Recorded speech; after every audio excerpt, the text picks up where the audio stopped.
Hello again, I am Jim Bob and welcome back to F1 Manager 24 Team Career with 2013 mod. It's not Grid Secret at all, is it? It's the 2013 mod, and tonight is round 8 of our second season, and we're heading to the Red Bull Ring.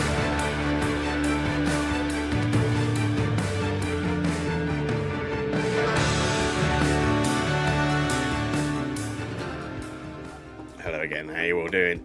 Wearing the Schumacher cap tonight, and I realised we forgot something last night.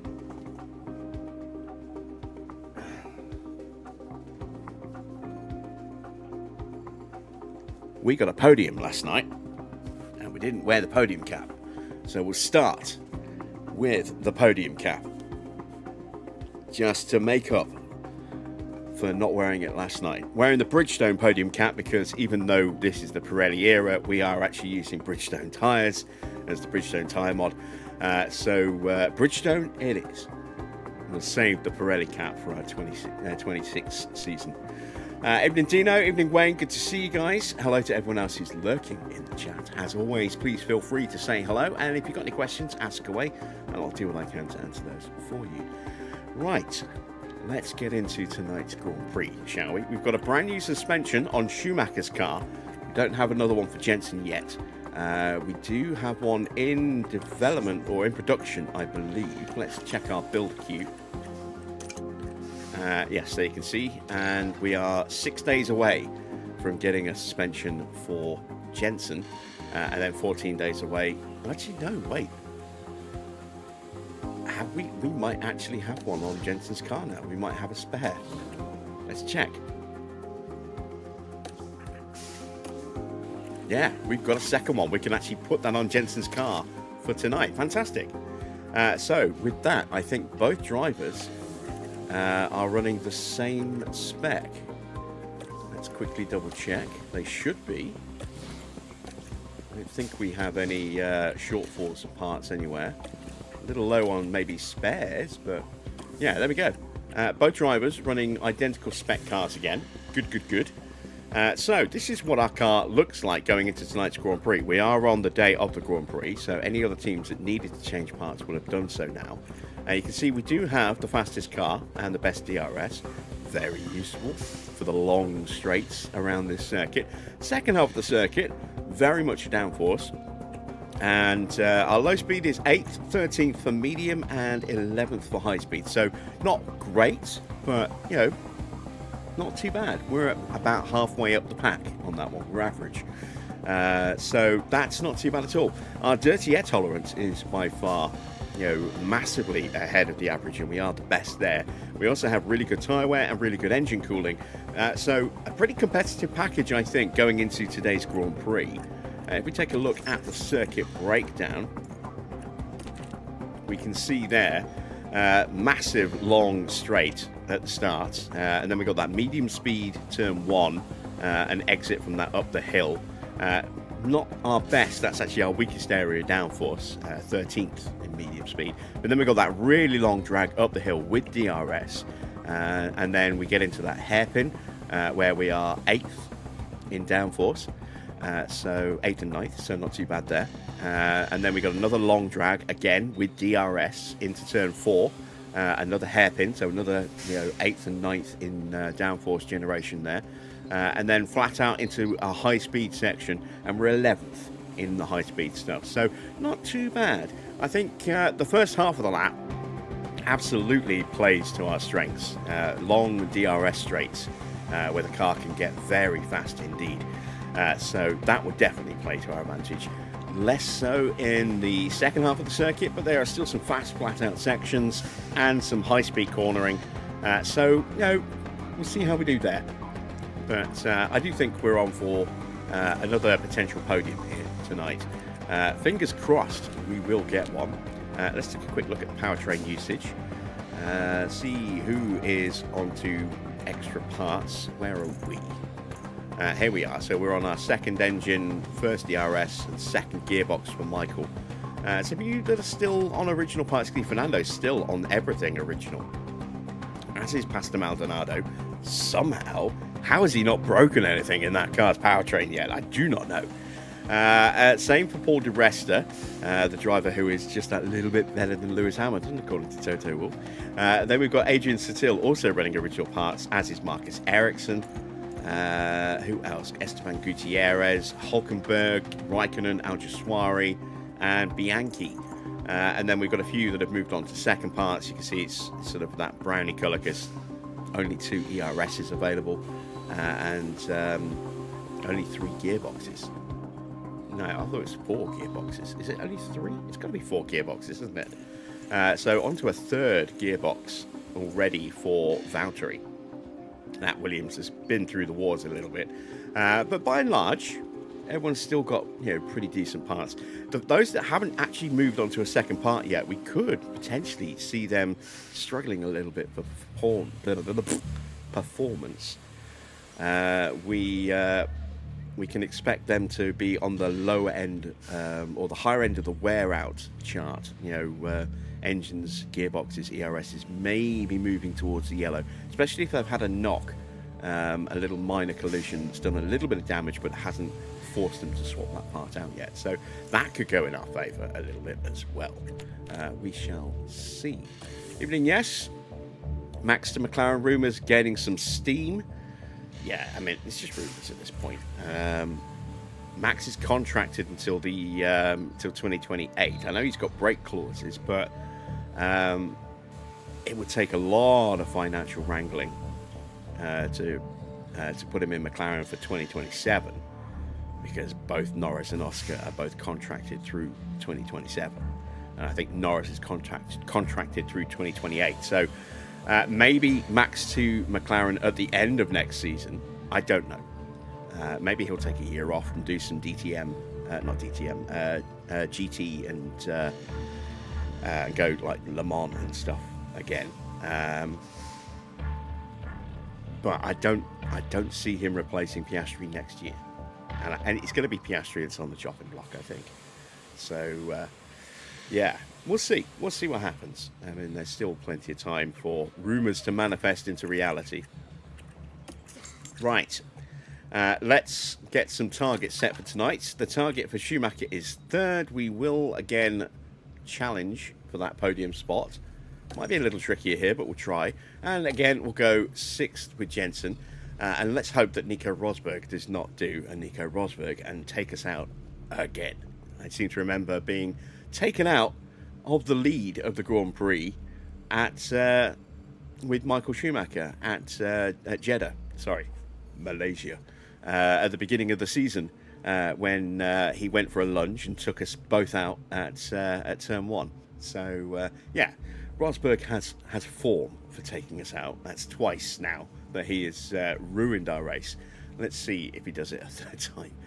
If he does, yeah, he might get retired a little earlier than 2016. I jest, of course, but let's go to Austria. Welcome along to the spectacular setting of Austria. The hills are alive with a roar of F1 cars as we arrive in Spielberg's stunning natural surroundings. Fans have already filled the nearby campsites, and it's going to be a busy weekend here at the Red Bull Ring. McLaren's team principal will be walking on thin ice. The board is getting concerned about their recent lack of results. Stay right here, because we're just getting started.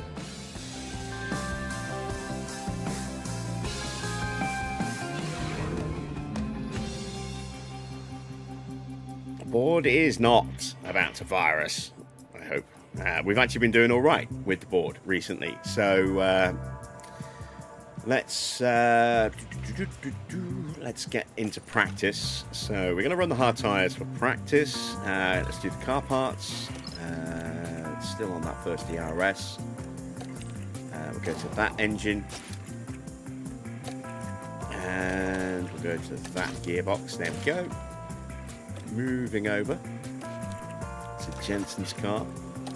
We'll go back to that engine for practice.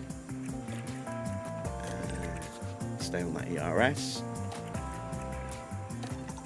And stay on that gearbox. So that was nice and quick and easy. Right, setup. I'm going to put the same setup on both cars. I'm going to go with a go with a 5 or a 5.5? I'm going to go with a 5, I think. We'll go with a 13.5 rear wing.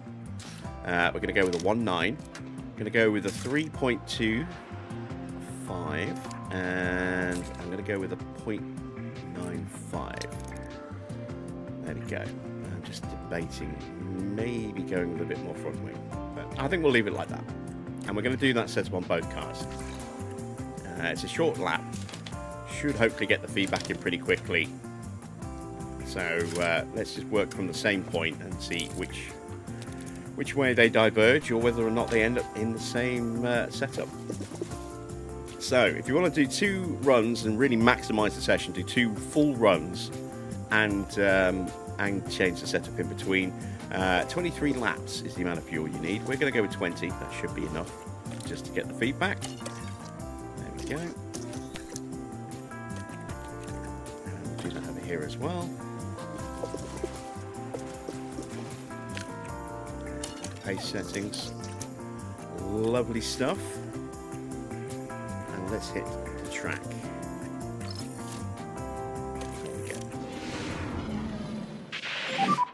Sessions should be starting now.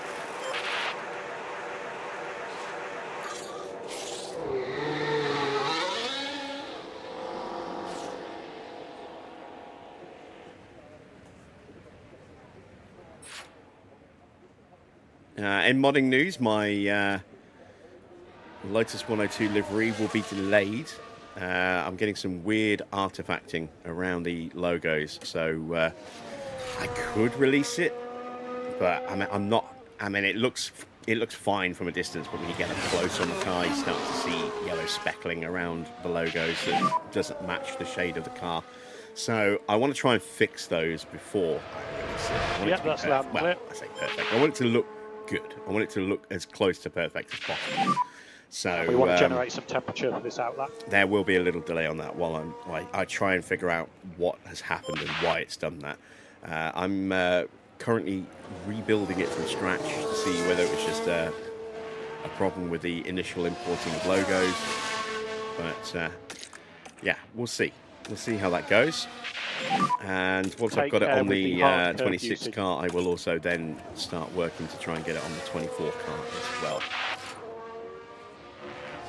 And once that's done, then I can hopefully move on to the Ferrari 641, my favourite car. I'll get that one done as well.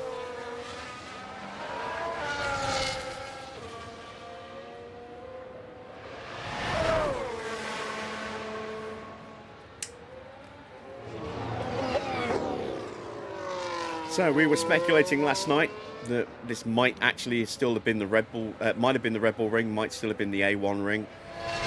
It was actually the Red Bull ring. It was purchased by Dietrich Mateschitz in 2011, I believe. That circuit obviously had been dropped off the calendar for a little while, having been the A1 ring, and they started to redevelop it a little bit.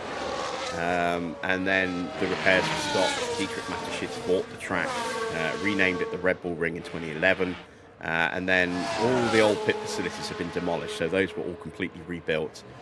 And apparently work had started to rebuild the original part of the circuit when it was the Austria ring, but that never really came to fruition in the end. I don't know if they'll ever continue back with that or not. I don't know. I think it might just stay like this now for the foreseeable future. Looking at track temperatures, 45.8. It's quite warm. So yeah, 2014 was actually the return of Austria to the F1 calendar. It's been gone for several years, and it was the inaugural Red Bull Ring race.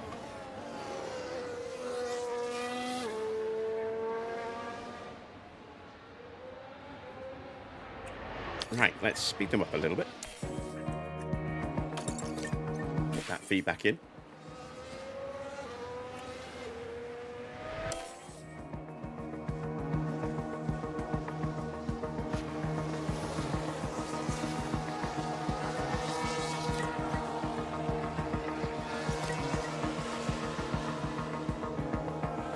It's expecting lower temperatures on race day. Again, another one listed as cold. You take a look at the report. You can see 18 degrees is the predicted temperature for race day. I don't think it'll be quite that cool. Track temperature here you can see is 3 degrees over the prediction. We may well see temperatures of around 20 to the low 20s. I would imagine the track temperature will probably be somewhere around the low 40s. It's creeping up now, look, 48.5 and still climbing a little bit. We've got some feedback there from Schumacher. We've missed him.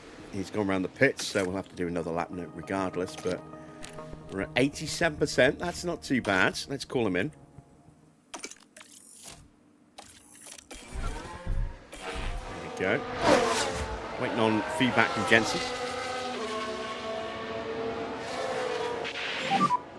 Tyre temperatures are in a good window. Well done. It's getting a bit scraggly.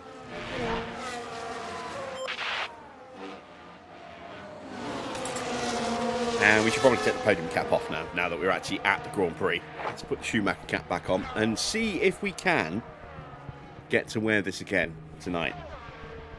It would be nice.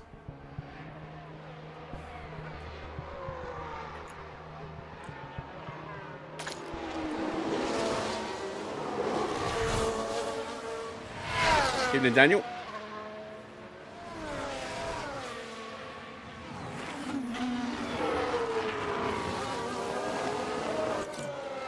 And there we go. Feedback from Jensen and 86. So very close. Very similar to Michael's. Call him in as well. Schumacher's about to hit the pits.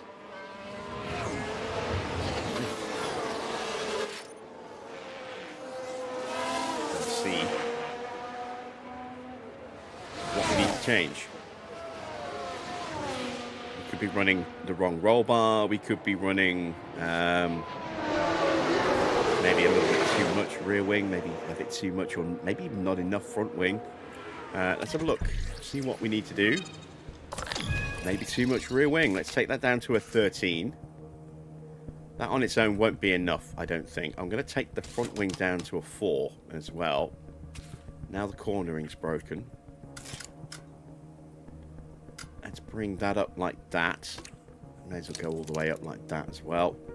Let's have a look at that. Oh, I've gone to a 3.5, not a 4. There we go.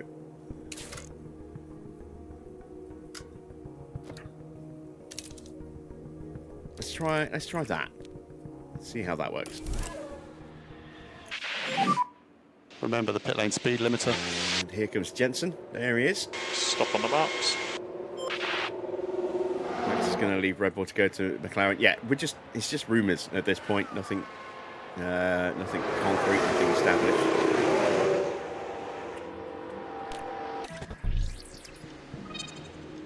Again, maybe a little bit too much rear wing. Let's take that down to a 13. What else? Let's just go down to a 4.5 on this one. And let's just leave that like that. See how that one shakes out.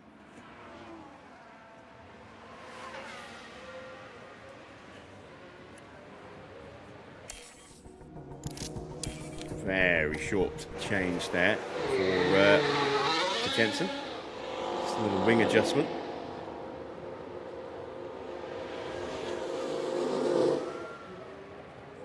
It's going to be a little while yet for Michael.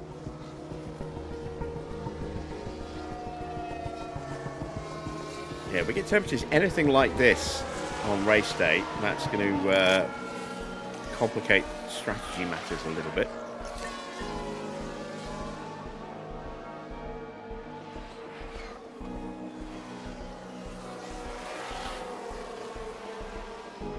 I saw the USA match. Yeah, I have to say, while I feel sorry for the players, I'm absolutely delighted that Belgium spanked America after Trump decided he was going to try and influence the World Cup.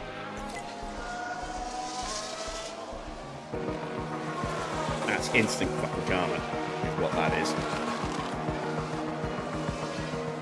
But no, I hadn't seen the Argentina result.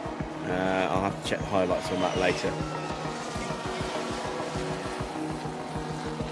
A spin for So here the we best go, McLaren heading into driver turn ever. one.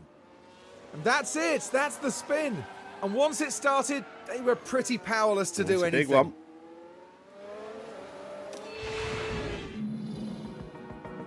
Did I call him a McLaren driver? I meant Mercedes driver. Algisuari's fault has gone orange, so that part will get taken out. Everything okay? And we've got an optimal rating from Jensen. We're up to 97%. That is lovely. Okay, understood. Let's call him in.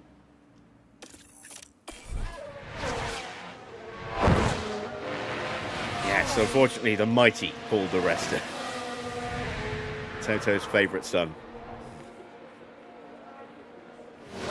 Maybe he's got such high hopes or high praise for Paul di Resta because, you know, being Scottish, maybe he introduced Toto to Susie Wolff.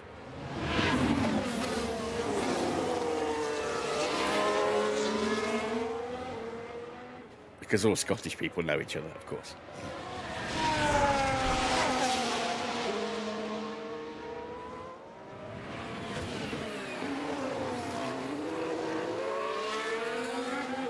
All right, Jensen on his way back into the pits. Imagining it's probably either front wing or cornering that we need to change.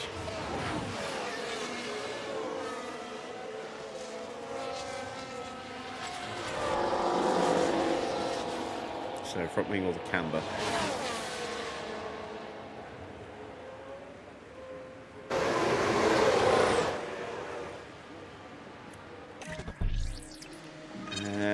Oh no, it's braking stability. That's the toe. This is going to break something.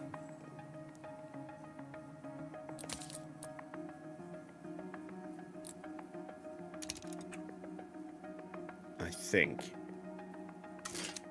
Might have to bring that back like that and then... Let's try that.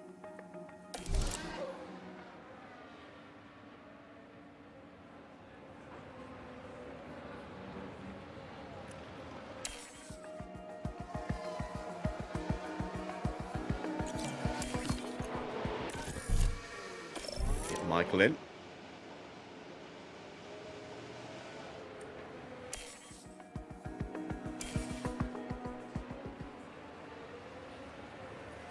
Here he comes.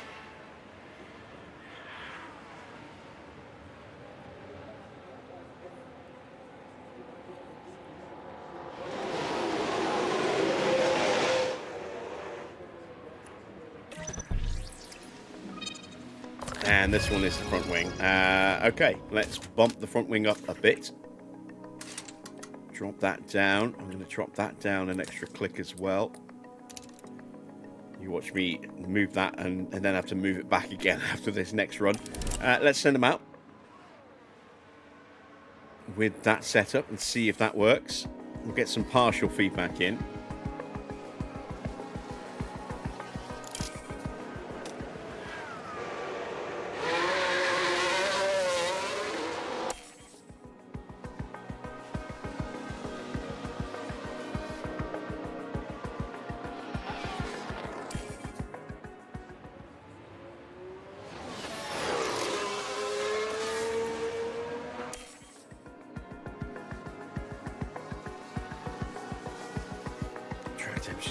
Plummeted, look, 40 degrees now. Air temperature's dropped to 25 degrees, that's why. And there we go. Going back up again.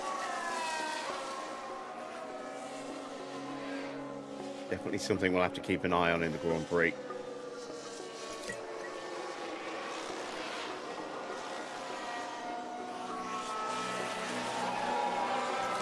Couple of minutes left in the session. We're up to 3 out of 5 with Jensen. Maybe get 4 out of 5 if we're lucky. Hopefully we'll get 3 out of 5 with Schumacher. And that's the checkered flag. Both of them are on a lap at the moment, so they'll finish that and then go round to do an in lap.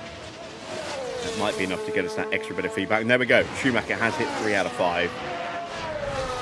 So we'll actually call Schumacher in.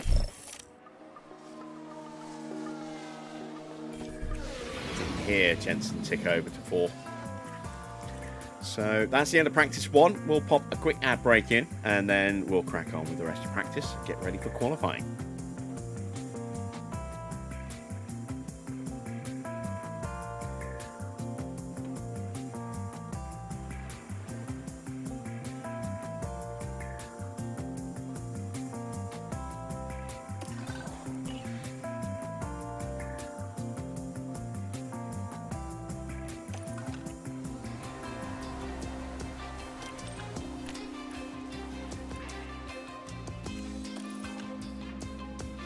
Let's take a look. Oh, that is encouraging. So now we just need to see whether or not I moved that toe erroneously or not. Hopefully it was the right thing to do, but you never know. We'll go with medium tyres. I think I want to keep a second set of medium tyres for this Grand Prix, so we'll use softs for the final session. 20 laps. Let's take a look at Jensen's partial feedback. Oh, yeah, that's not so good. Let's bring that up a click. And try again.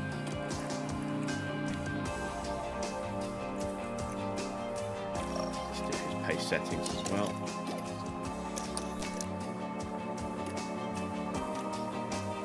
There we go. And onto the track we go. So it should be a very short run for Schumacher. He's already at 3 out of 5. We're just waiting for him to get to 5 out of 5 to confirm whether or not we've got 100% on that car. If we have, we'll keep him out just long enough to get him up to 100% prep. He might already be there, because he did quite a fair bit of running in the opening session. Oh, no, not that. That. There we go.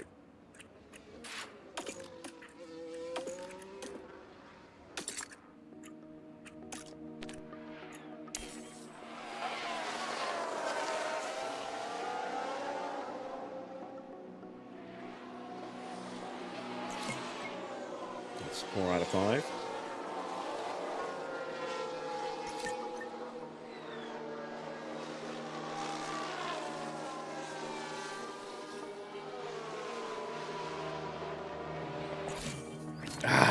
I knew it. I knew it. I shouldn't have moved the toe. Every time. Yeah, I look at the toe and I go, should I move it? Should I leave it where it is? And every time I move it, I should have left it where it was. And every time I should have left it where it was. I move. Every time I leave it where it was, I should have moved it. It's just, it gets me every time. A number of times I've been in that situation and I've ummed and ahed and I've made the move and I shouldn't have done, or I haven't made the move when I should have done. I'm sick of getting to 99%. It bugs the crap out of me. Right, let's put that back. Yeah, okay, so that should now be a 100% setup. What is his current feedback prep level? That's not there either. We are going to have to send him out. So we may as well just confirm the setup.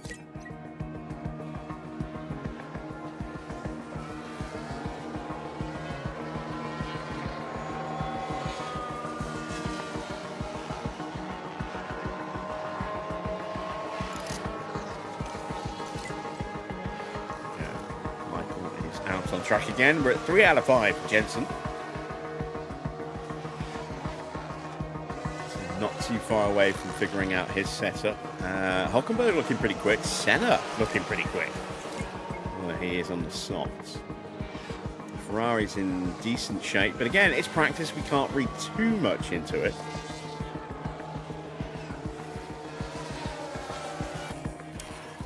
Oh, we've got a VSC.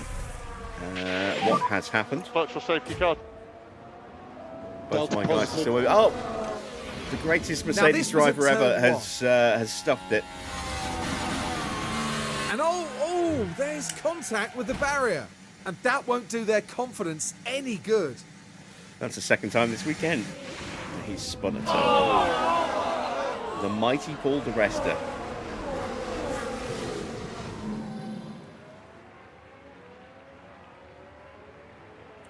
Not so mighty now.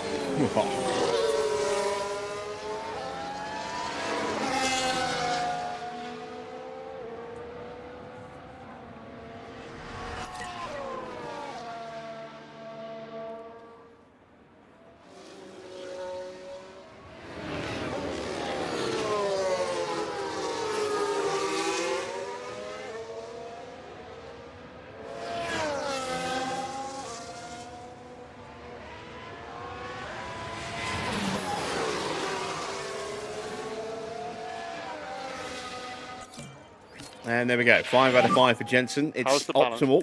That's encouraging. Yeah, copy that. Is it perfect? No, it's 97%. Ah.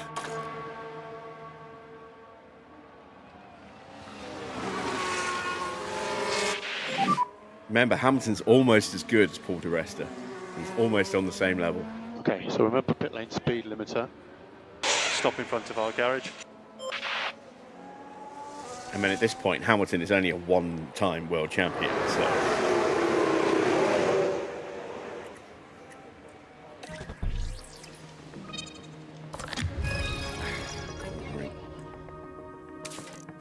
That needs to go up, and then we need to bring that back.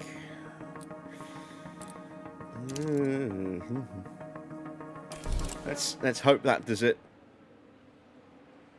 We will send him out because I want to get this set up perfect.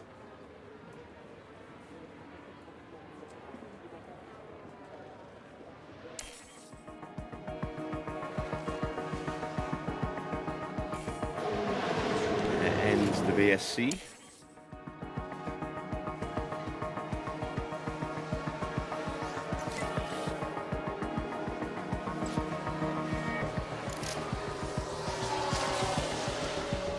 I mean, seriously, saying that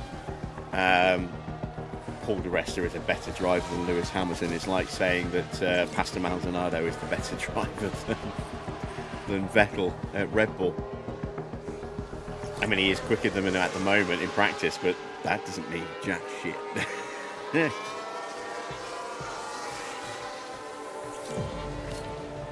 And there we go. We are at 100% with Michael Schumacher. He is done. Call him in. It's not envy, Dino. It's incredulity.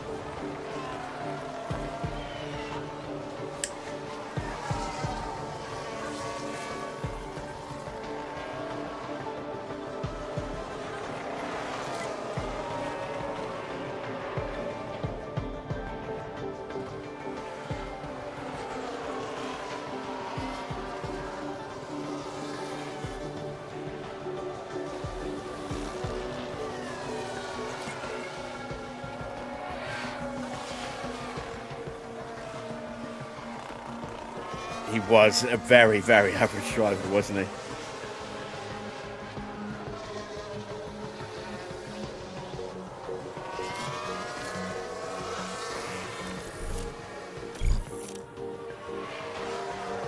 Oh, we got the feedback. There we go. And we're at 100% with Jensen as well.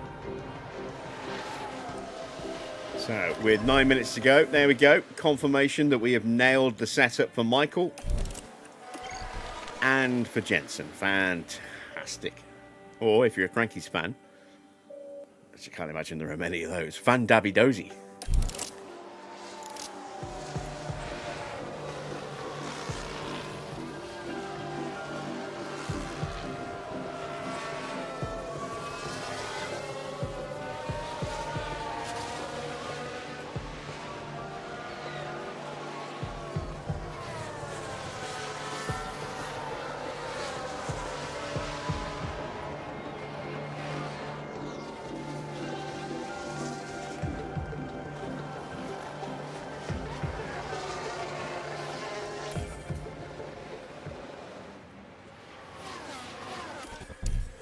There's a blast from the past for all you older watchers.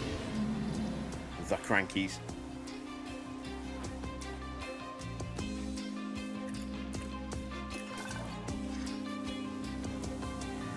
Speaking of old stuff as well, not this weekend just gone, because obviously that was the British Grand Prix, but the weekend before that I spent most of that binge watching Kickstart on YouTube. I was a big fan of that when I was younger. Right, we're going to sit this round out. We don't need to hit the track.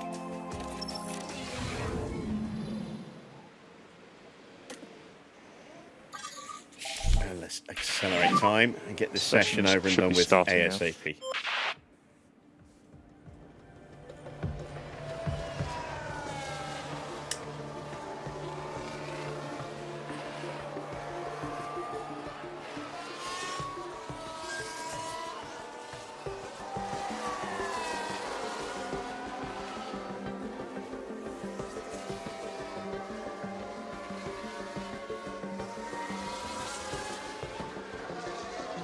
Here's another throwback question for you guys. Anyone remember the pink windmill?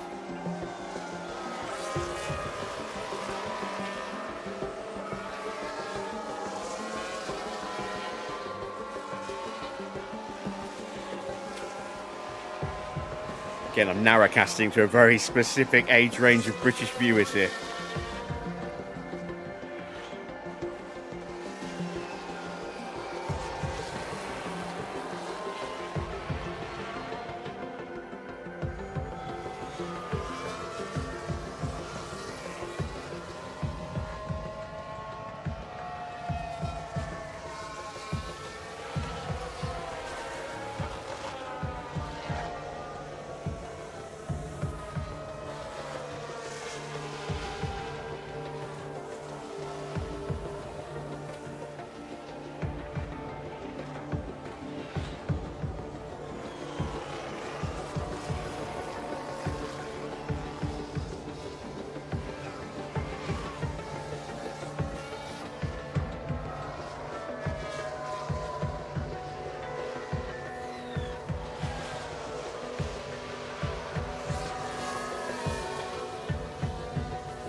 Apparently nobody does.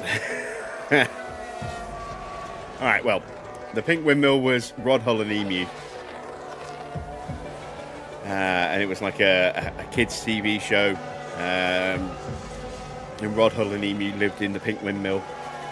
And they were always under threat from the evil witch Grotbags. But whenever there was a knock at the door, Rod would immediately start going, "There's somebody at the door. There's somebody at the door. There's somebody at the door." And the live audience of children would get encouraged to start chanting that as well before you went open the door. And sometimes it would be a friend of the windmill, sometimes it would be Grotbags, and it would be like, but every time a car goes in the wall, I just hear in my head on a little loop, "There's somebody in the wall. There's somebody in the wall." It doesn't really tend to come up too much, but at circuits like this, where somebody hits the wall at turn 1, or maybe here at turn 10, and certainly circuits like Baku and Monaco, that is always on a loop in my head.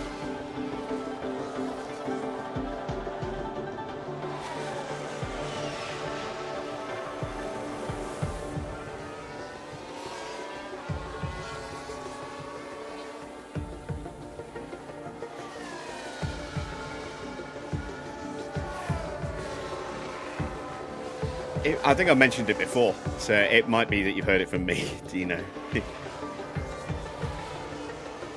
I do think I have mentioned it in, maybe about a year ago on a previous live stream. Right, session is almost done. Rosberg, the betrayer, is currently top of practice. Let's get ourselves prepped and ready for qualifying, shall we?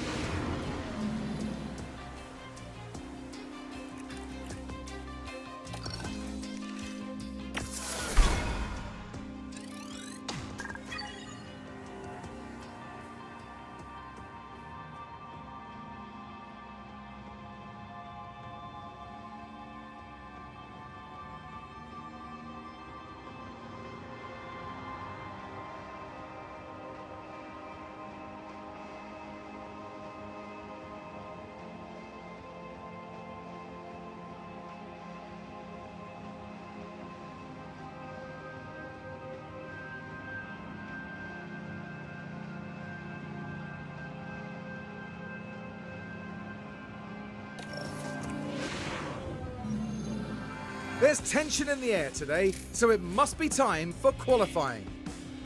Drivers need to get into Q3 if they want to make the top half of the grid. With only 10 slots available, it's a fight nobody wants to lose. Let's talk about Mercedes for a moment, Karun. Where's their driver going to be at right now? I'll say this, it's always a pleasure seeing a confident driver take to the track. Being in the right frame of mind is a real advantage. Well, it's almost here. Qualifying coming up soon.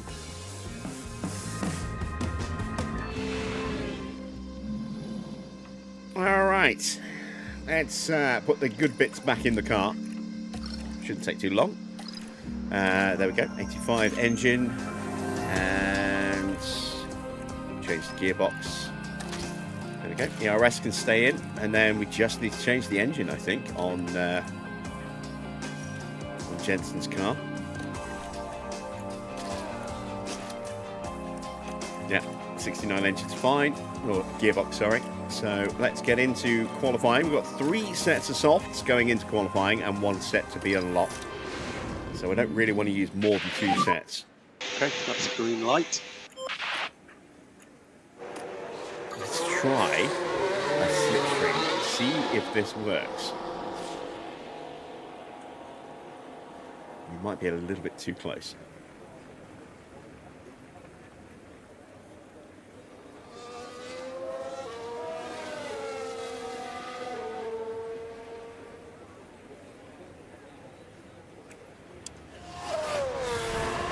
Of course, the danger with slipstreaming is that if the lead driver gets blocked, the following driver is absolutely getting blocked as well.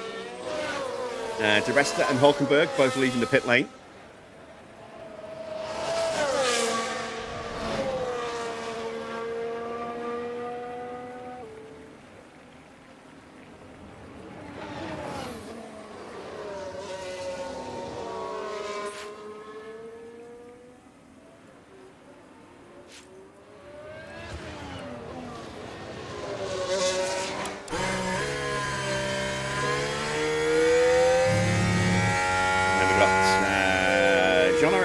On track as well.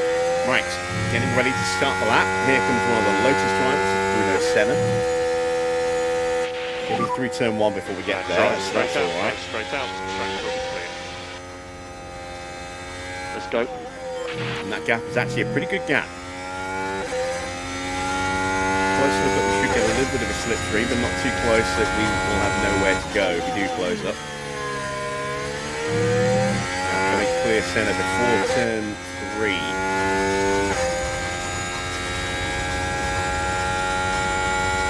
No, we'll clear him straight afterwards though. 2 tenths up for Schumacher in the middle sector. First sector even. Both cars cleanly through.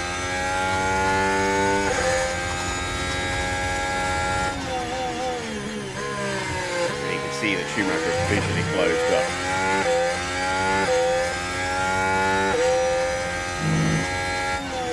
We will do the same for Jensen, but I'm hopeful this time will be enough. 10th quicker there, so it's 3 tenths difference now.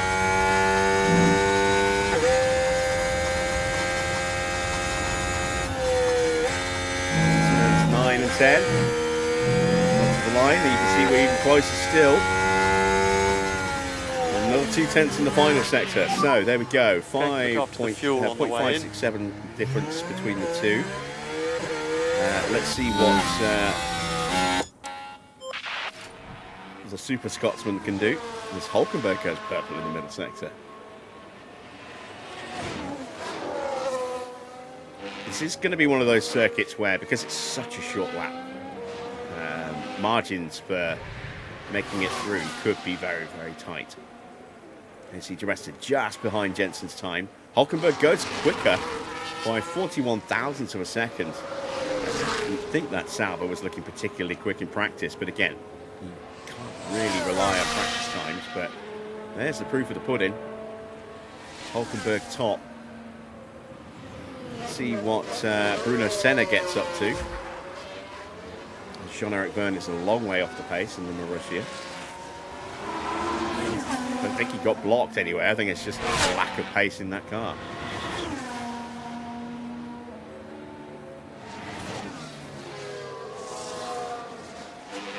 Last corner to go.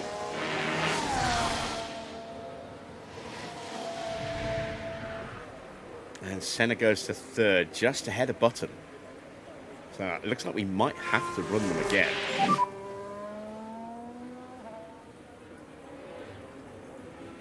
Remember the pit lane speed limiter. Pit lane speed limiter. Is Hamilton better? Stop in front of our garage.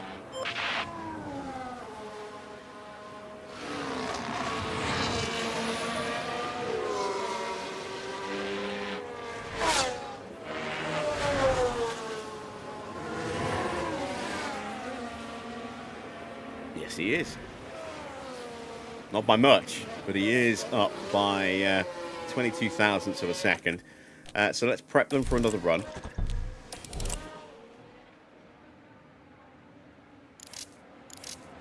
Adrian Sutil is out on track, pushing at the moment. We've got Esteban Gutierrez warming up. Gil Bianchi is in P7 right now.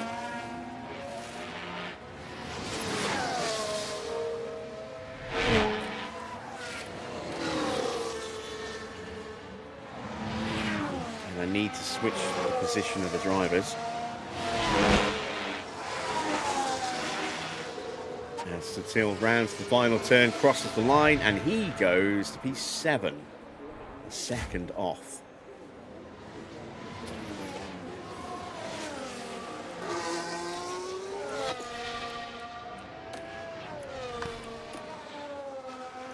I'm not sure, actually, if Schumacher is close enough, but we have got Gutierrez coming up at some point on the lap to potentially close us up.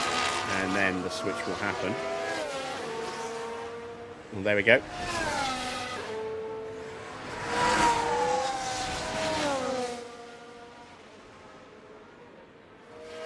Gap is slightly bigger than I would like, but it's not horrible.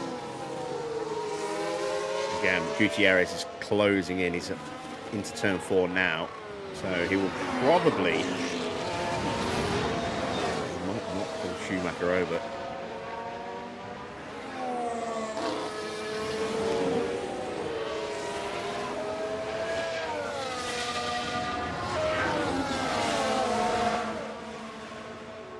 Pulls Jensen over, and Schumacher's gone. So, yeah, no slipstream for Jensen there. Okay, well, at least they'll have clean air. Let's go. So, we're going to ride on board with Jensen, see if he can get that improvement he needs. Gutierrez clears the way, but no traffic in front at all. It's excellent. Ericsson's just starting his flying lap now. No improvement for Schumacher, not surprising. Had that slipstream last time. Jensen's found a little bit of time.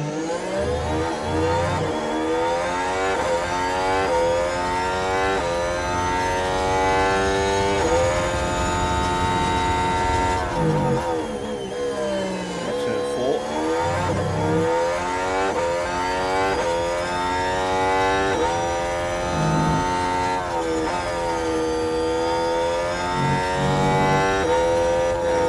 Time found again. Got some matching Schumacher's lap here. Schumacher not improving.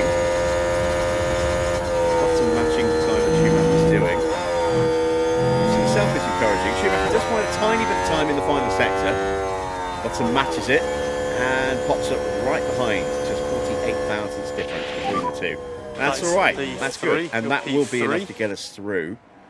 Let's see what Ericsson can do here. Look after the fuel on the inlet.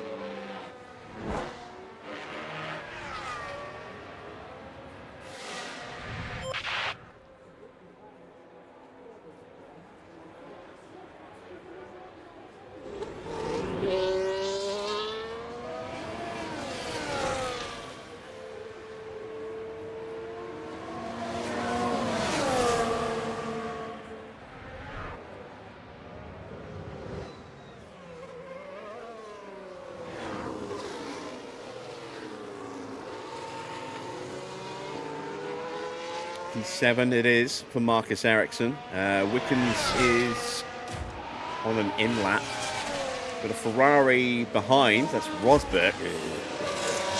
Let's see what he can do. Hopefully not much. Keep him as far away from us as possible.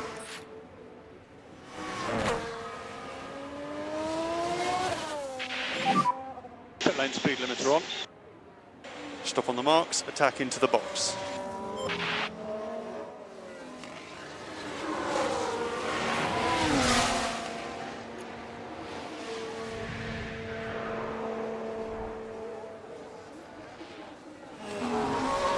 So through Nicky Lauda curve, there's someone coming out in front of him.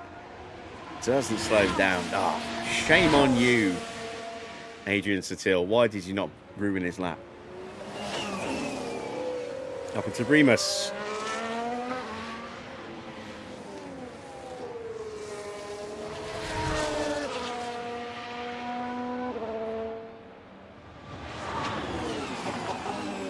And Schlossgold.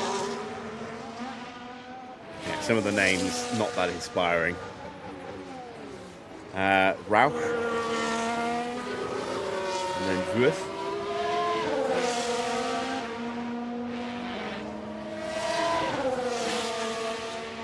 Turn 9 is named after the famous Jochen Rindt. And then the last turn, apparently, is called Red Bull Mobile. Which is a bit self-serving. There we go. Rosberg is slightly quicker than us. Damn him. Let's see. Jean-Eric Byrne is looking to improve. It's not a great middle sector. That car does not have the pace or the downforce. And it's only good enough for P10. What about Daniel Ricciardo?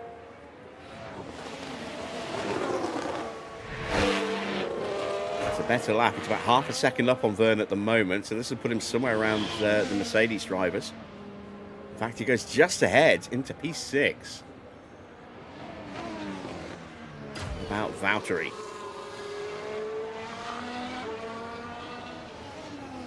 Evening, Eric.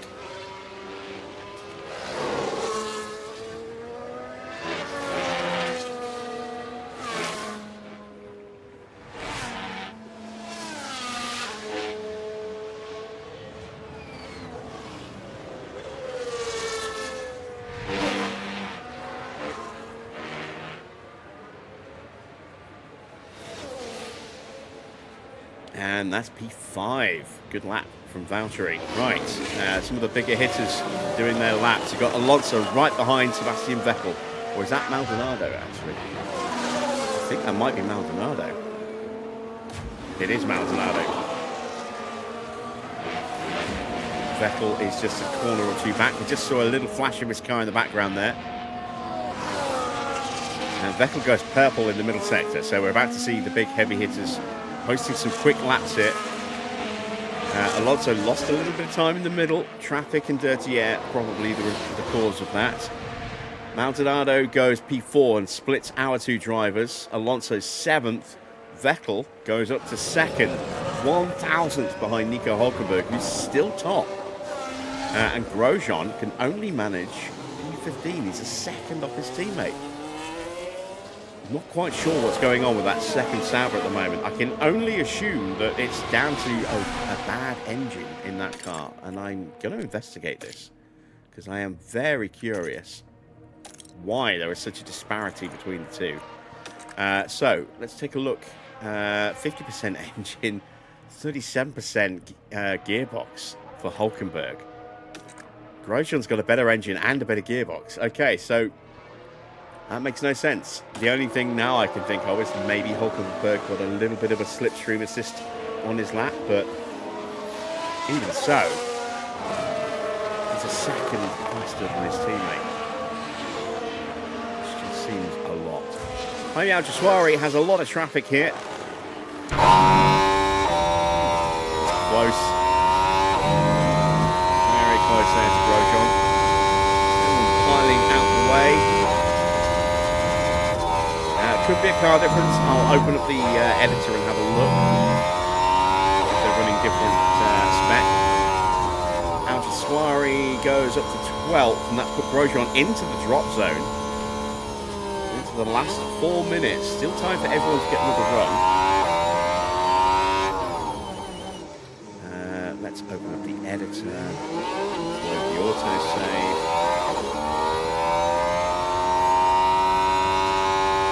Look at performance.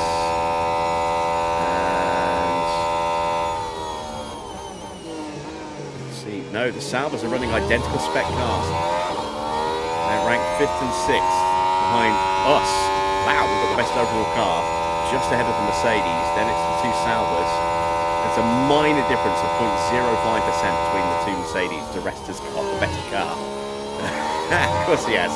Toto's favourite son. But the two Saubers are identical specs. The two Red Bulls are next. They're identical spec. Then the two Lotus, they're the same.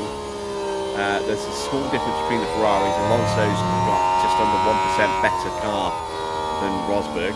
Good. Then the two Alpha Tauris, the two Red Bulls, Toro Rosso, sorry. Then the two, of course, Indias, the two Williams drivers, the two Caterhams, and the two Marussis.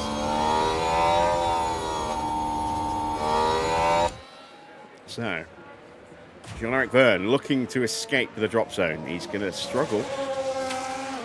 But Wickens is currently out of the drop zone, so you never know.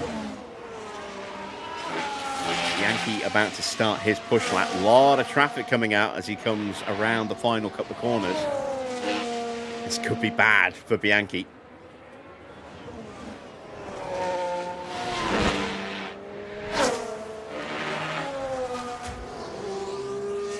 Can he clear the Ferrari without being held up? I think he can, yes. Let's see. Jean-Eric Vergne did not improve. Stays down in P20. Not the best first sector for Jules Bianchi. If we are not safe here, then we're never going to be safe. Look at that. We're less than 1/10 of a second away from the top time, which is still Nico Hülkenberg.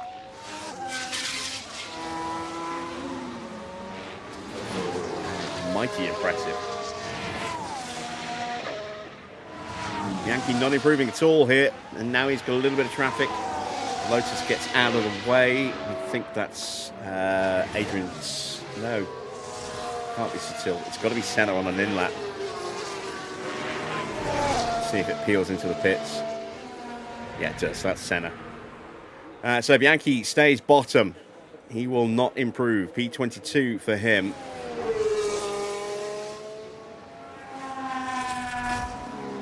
Looking at Perez and Grosjean and Raikkonen looking to escape. Perez will be the first one to attack the track.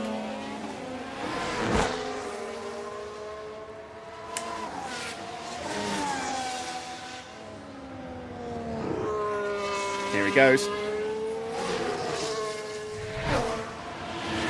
It's Daniel Ricciardo on a push lap in front of him. Ricciardo crosses the line. No, it's not. It's a Williams. It's Valtteri. It's Rosberg, goes purple in the middle sector. Here comes Ricciardo across the line. Ricciardo stays P11, improves his time slightly, but not enough to move up a place. 16.2, that's a good first sector for Perez as Rosberg has finally displaced Nico Hülkenberg. So we're 4th and 6th right now. Raikkonen and Grosjean both attacking. Grosjean also a 16.2 in the first sector. Raikkonen approaching that checkpoint soon as well. Good in middle sector for Perez. This should get him through. It's on par with what Valtteri's doing. Valtteri is improving. He's currently P10, so this is going to be a good lap. Valtteri improves to P9. Perez goes to P10. Not the best first sector for Kimi Raikkonen. Grosjean is matching Perez so far, so this should get him out of the drop zone. Ericsson is about to get bumped, and if Raikkonen improves, Hamilton will get knocked out. Hamilton's done. Grosjean goes to P8. Can Raikkonen knock out Lewis? This would be a monster upset.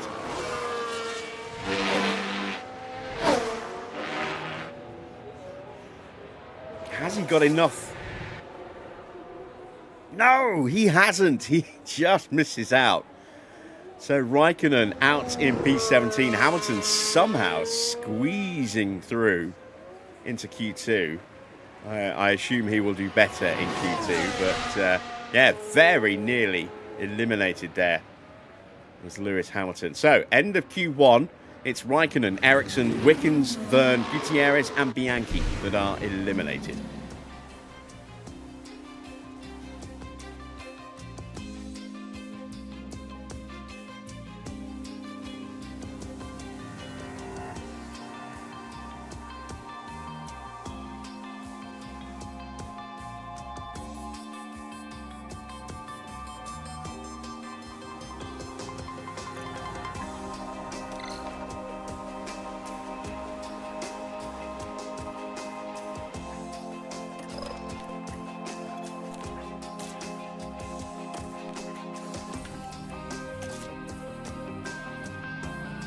into Q2. We're going to use the same tyres from Q1. They're at 87%. We should get at least one good run. We're going to try the slipstream trick again.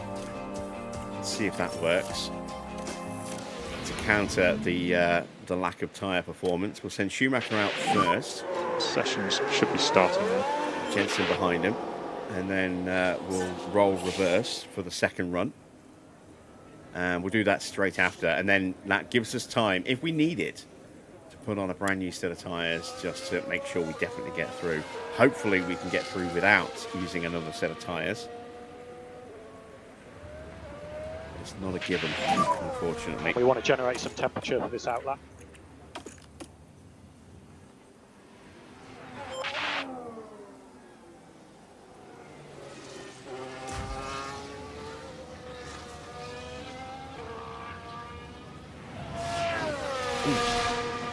While I remember. Arrived today. My Tamiya extra thin cement to try. At some point over the weekend, I'm going to try and rebuild those Jordans.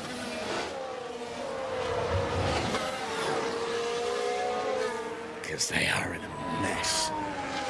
Also, my my Benetton has got a broken suspension. It's got a broken strut on the front left, and the whole front right is rear left is completely broken as well, which I didn't notice until the weekend, and not best pleased about that. Tyres are reaching the upper end of the temperature window. Tyre temperatures have been good. Too late now to do anything about it, but at least I can try and fix it with that cement. Evening, PR. And you're good to open the lap. Right, let's go on board with Jensen. Is he close enough? Maybe just. He's fractionally quicker than Schumacher there.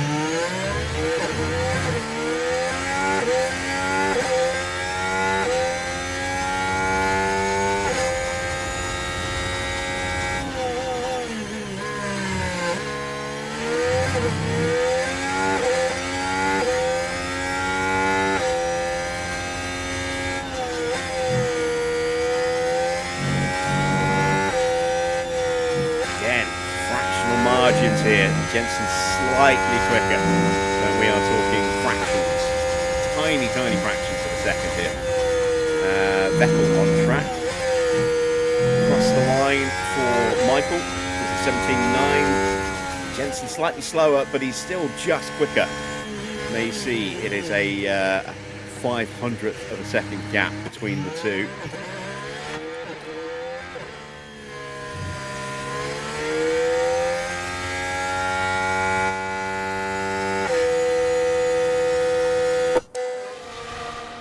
Switch there rolls around, ready for the second run.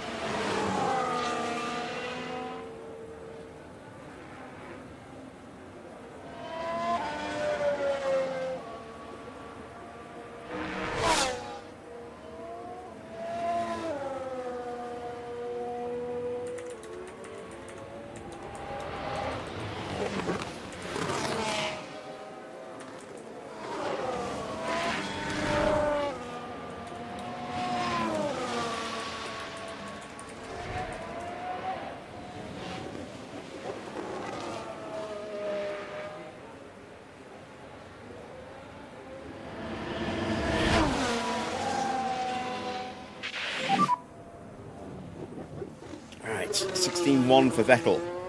Pit limiter. Pretty much what we were doing. Attack the pit box.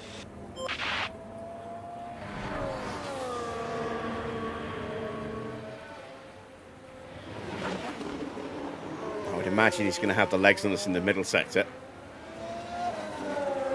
With these flowing corners, these flowing high-speed corners here.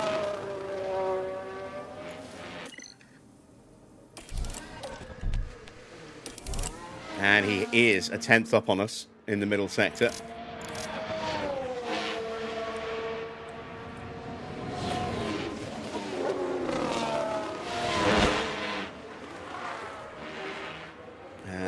Top of the line. And a little bit of quicker than us in the final sector as well. Going to be a small margin, I think. There you see our boys leaving the pit lane for the second run. We've got a Williams behind us. Let's take a look at the gap. It's a tenth of a second to Jensen. So, 10th and a half to Schumacher.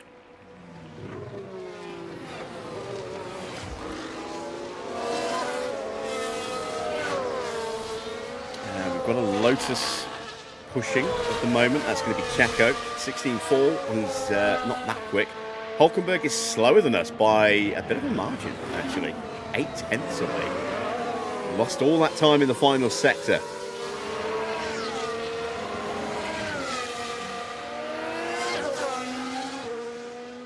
And Rosberg has made a mistake. We love to see that. Now we're through the last turn here. And that won't help starting their his flying chances. lap as well, I That won't do believe. the floor of the car any good at all. Does he abort the run? There's the Caterham. Don't pull me over. Don't pull me over. Go, go, go, go, go, go, go, go. Ah, shit. Shit, shit, shit. All right, he pulled both of them. Oh, shit, now we're really close. This could be difficult with traffic at the end of the lap. Oh, dear. Yeah, we are way too close.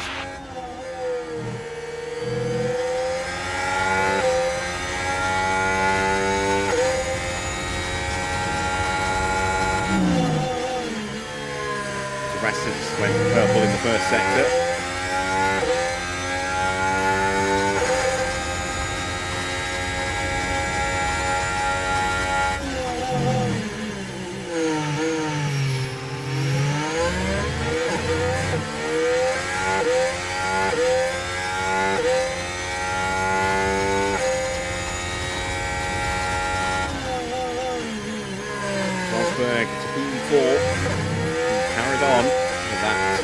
Mistake in turn 9, going into turn 10, cost him a little bit of speed and ultimately a couple of tenths of a second. But still looks like he's about to go top, and he does just by 8 thousandths of a second.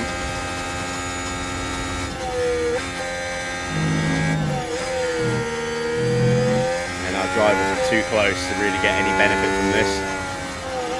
There you see, that's a shame. P3. I don't know if we will be safe with those times. We might need to run again. I have got time to try again with these tyres, but I don't know if they will actually cope with another lap or not. They're down to 75%, so not likely that we'll get an improvement. Maldonado looking to put his car towards the front. Not the best first sector. Middle sector was strong, though. Final sector not too bad. And he goes just ahead of us, but behind teammate Vettel and behind De Resta by about a tenth of a second. That was just down to time lost in the opening sector, more than anything else. There is Lewis Hamilton starting his flying lap.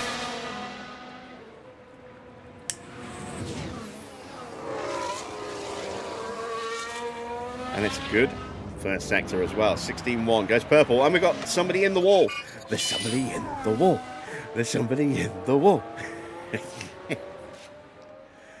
Bruno Senna has binned it. Along the straight here. And wow, that car just snapped in the opposite direction there. And that's very one unusual. surefire way to put a dampener on your weekend. That's a big shunt.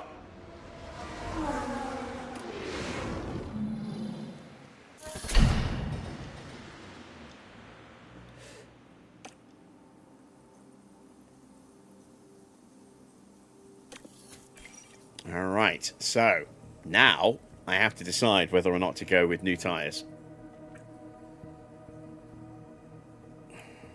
I'm going to prep with new tyres just in case, but I'm going to try and stay in the garage.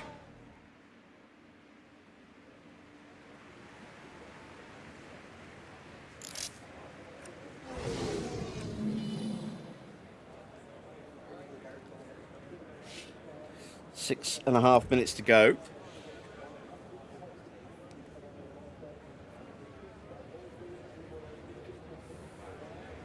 Who will make it through? Who will be eliminated? Again, this is the session that's going to be the trickiest to survive in, because this is the one where that margin between getting through and getting eliminated is going to be very, very tight indeed.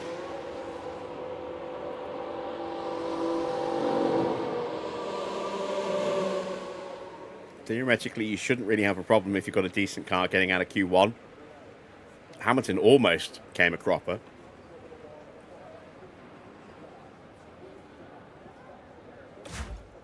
As Alonso takes the track, yet to set a time. Same for still Ricciardo and Hamilton. And they're all out on laps. As is Jaime Alguersuari as well, looking to improve from P9.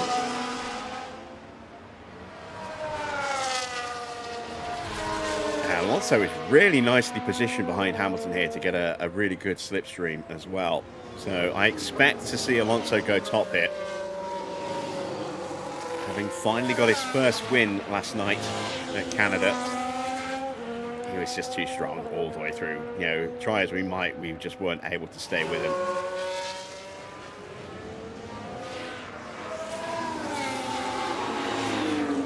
Fluff floating. Rosberg coming out of the pits could cause some problems for his teammate here.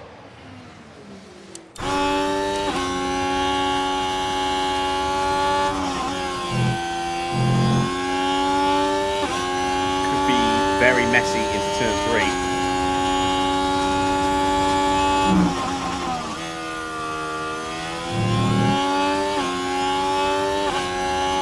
Looks like he will stay out of the way.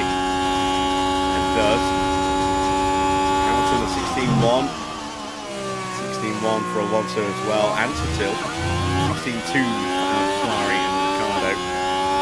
10th of a second can be the end of your run around this circuit. And now we've got the Resta in the way.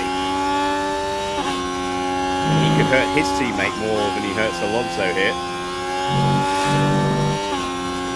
Just getting in the way of both of them. Both drivers have done a 28.5. Hamilton's slightly quicker in that middle sector. Alguersuari gets up to the 8th, Sutil's 10th. Final turn, Hamilton has pulled away a little bit, I think. This is 17.9 and goes top. Alonso goes 4. And we're now 6th and 7th. We're only 2 tenths away, and that might not be enough. I mean, I really hope it is, but it might not be. And I'm now really, really happy to consider going back out again. Let's see, Maldonado is already ahead of both of us, so we can disregard the Red Bulls. Rosberg could well get ahead of us. Hulkenberg will probably get ahead of us. That basically bumps us down to 9th and 10th. Well, 8th and 9th. Yeah, 8th and 9th.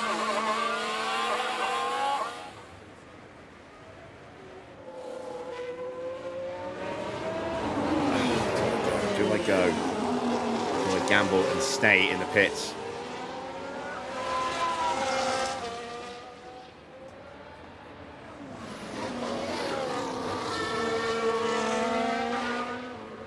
Fuck it, we're going to gamble.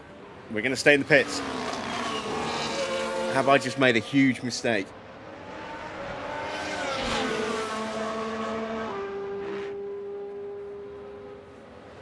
Rosberg improves to P5. Top 5 are separated by less than 1/10 of a second. Both Ferraris have set identical lap times.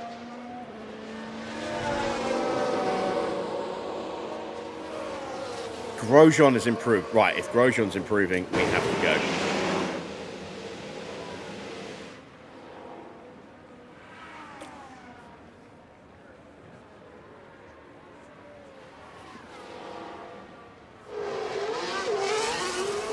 I really didn't want to use these tyres in the session, but I mean, if Grosjean's improved up to P4, we're not safe. The top 6 are separated by less than 1/10 of a second. And Maldonado's improving, which means that margin's going to get even tighter potentially. We're only 0.2 of a second away with Schumacher. Let's have a look. Yeah, see, look, 0.2 of a second. And we are in danger of getting eliminated.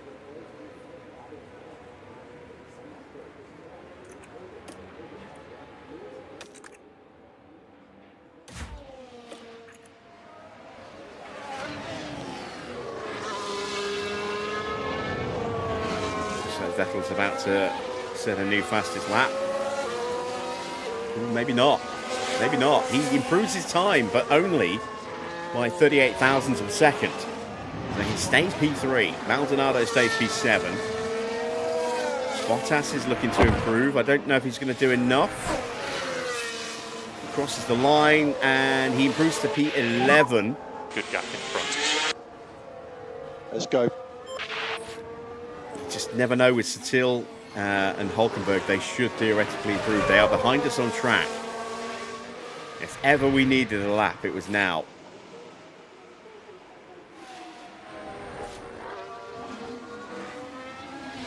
Just to make sure.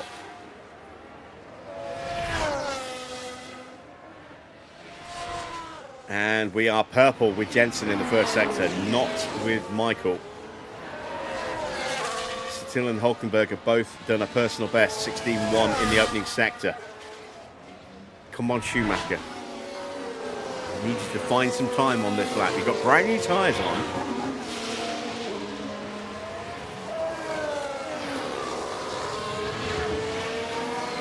Will Valtteri get in the way of anybody? Maybe Alguersuari. Yeah, he's got in the way of Alguersuari. Alguersuari was not on. Both of our drivers have found time in the middle sector. Sutil and Hulkenberg also improving. I think we're okay against Hulkenberg. Button goes top. Schumacher improves to P8. He's safe. Hulkenberg gets to P10. Sutil goes to P11. We have made it through. That was a little squeaky bum moment for a second then. That was very, very tight. We made it through. It's Sutil, Ricciardo, Bottas, Alguersuari, Perez, and Senna who are eliminated from Q2.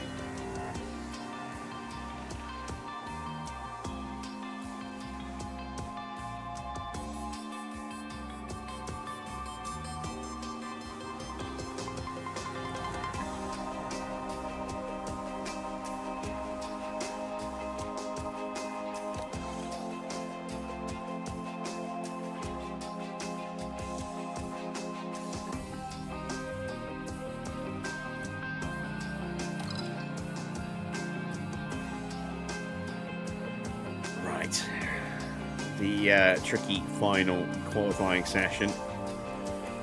I'm going to start on these tyres, do one lap. No.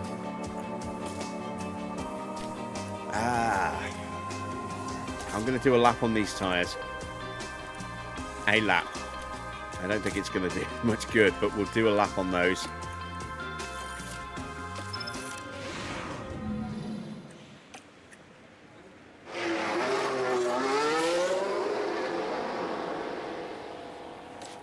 And then we should have time to do 2 runs, or at least one run with 2 laps on the other set of tyres.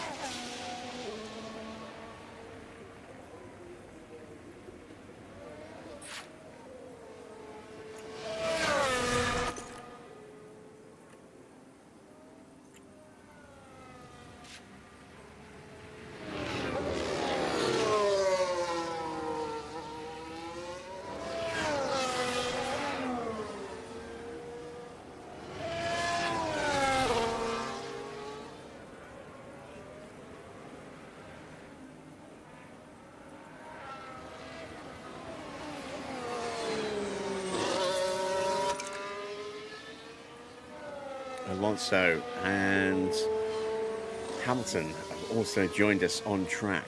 Hamilton keeping a little bit of distance to the back of Alonso. Here comes Grosjean. Both Saubers in the top 10 shootout tonight. It's 2 McLarens, 2 Mercedes, 2 Red Bulls, 2 Ferraris, 2 Saubers.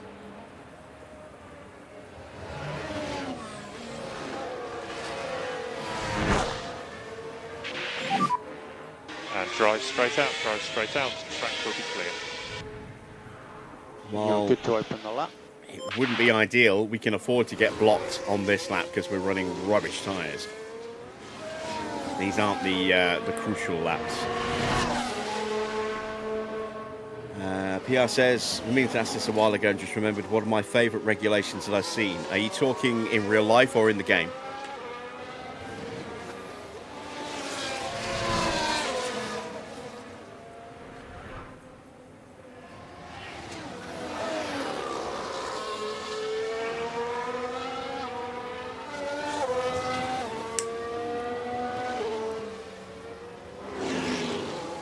In real life.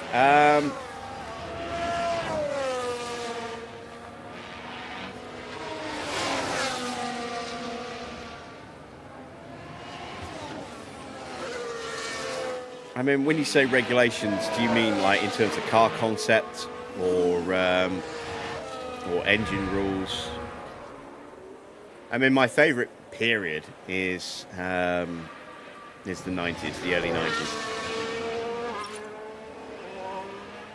when teams had a lot more freedom in both late 80s, early 90s, when teams had a lot more freedom in both design concept. And also in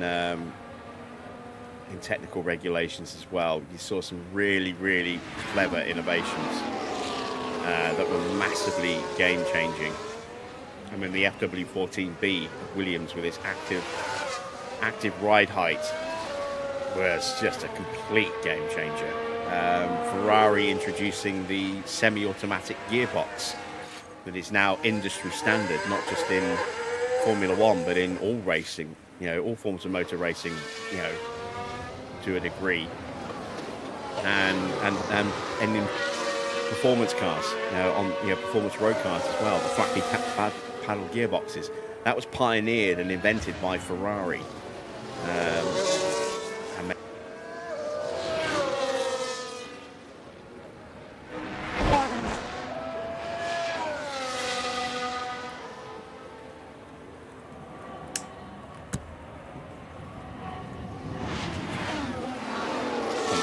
A little bit with my finger there. Di Resta is third, Hamilton second, Alonso first, Rosberg P5. We've got Grosjean Sauber up in fourth, and Hulkenberg on a lap.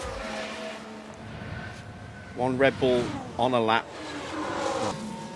from the late 80s, early 90s with the prettier cars. For the most part, there were some weird looking cars. But for the most part, they didn't have over-the-top aero extensions all over the car, unlike sort of like the mid to late 2000s, where they just became monstrosities. And then we had the dildo noses of the 2014s onwards, the beginning of the turbo hybrid era. They were awful, ugly as sin cars. And the cars have just got bigger and bigger and bigger, and over the years. So yeah, I would say late 80s, early 90s, through to sort of mid to late 90s, probably my favourite periods.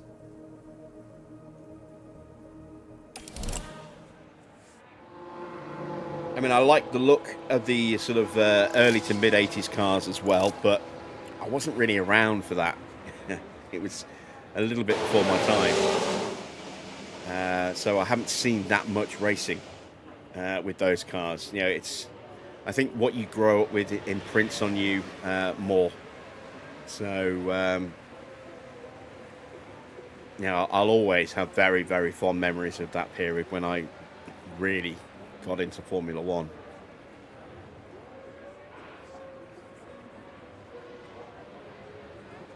But I think the liveries were better back then. The car designs, I think, looked nicer. They looked, you know, just really, really nice cars, you know. So, like I said, they didn't have all these weird aero add-ons tacked onto them. There were some exceptions. We had the tower wings on the Jordan in '98 for some tracks.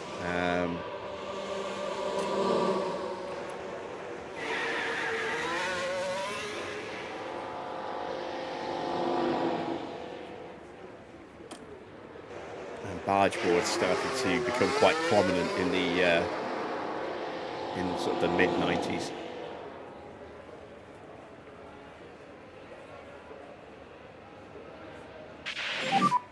Warm the tyres where you can.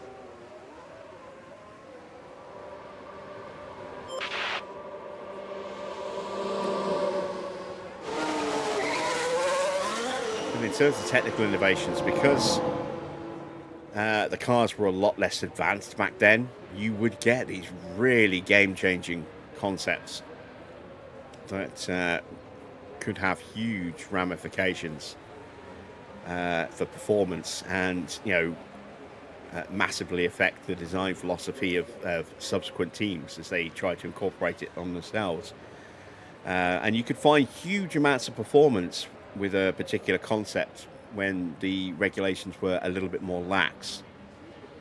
You know, they're very narrowly prescribed these days. You know, there's a lot less sort of freedom of design. So you now have much tighter sort of areas to work in on car design.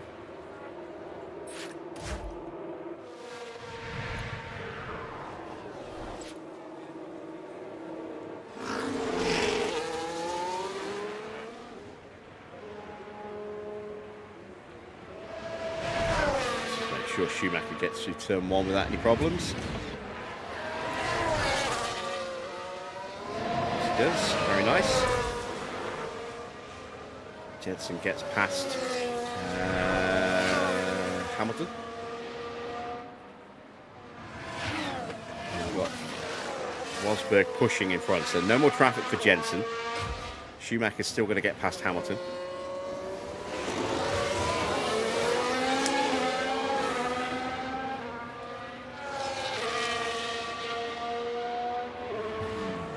Does so there.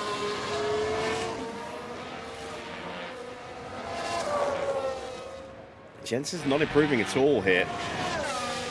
Schumacher's binding time. He's found half a second over Jensen here. So Jensen does not improve, stays P9. Let's see what Michael does. Improves it to P5. They're going to have a cool down lap and then they're going to go again.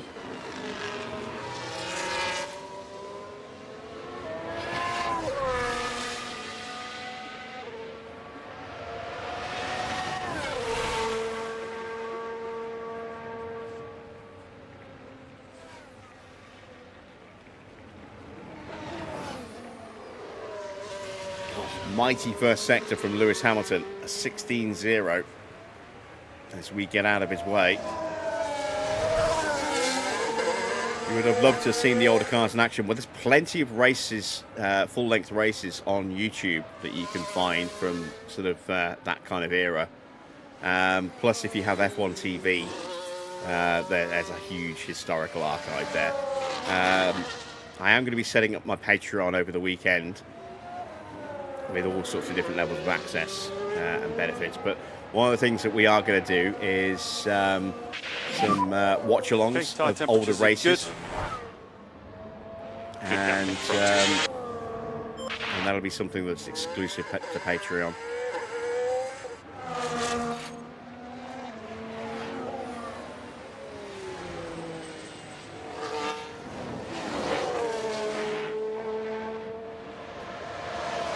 So Hamilton crosses the line and he's up to P4. We're now starting our second flying run. This is it. This is the money lap. Hopefully we've got enough battery left. Jensen again has not improved in Sector 1. Schumacher has found a little bit of time. Hamilton gets out of our way in the same spot that we got out of his. Come on, Jensen, you can find something, surely. Oh, shit, I didn't change his tyres. No wonder he's not improving. It's too late now. Can't do anything about it now. There's not enough time now. I sworn I changed his tyres. No wonder he's struggling. No improvement in the middle sector for Schumacher. Can we get anything out of the final sector? We're only a tenth away from Alonso's time. Can we find anything here? Come on. Oh, we get up. We found 300ths of a second, then we jumped Hamilton. And Jensen is going to start from P10 here, unfortunately.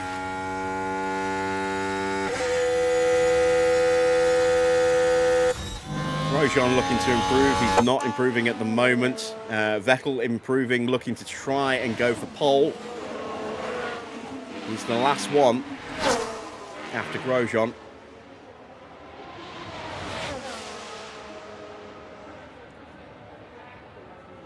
No improvement, but he's matched his best middle sector. 28.5 in white means he matched it. Is this enough for Seb? It is, just by 28 thousandths of a second. Nexus turns up and his boy Seb immediately goes to pole position. How you doing, Nexus? You're not going to play games, you're just going to stare at the car, aren't you?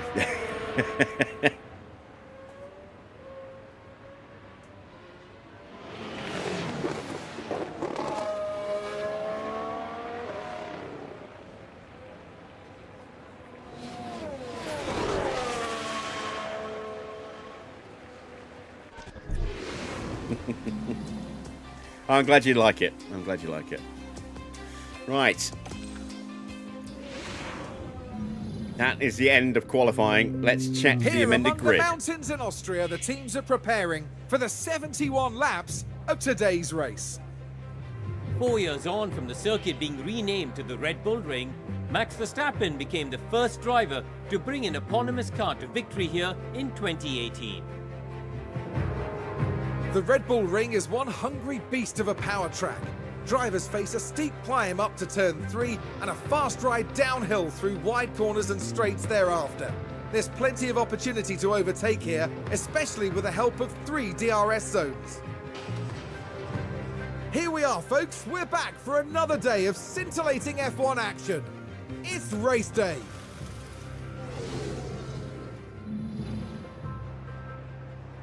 How's Aunt Helga doing, Nexus?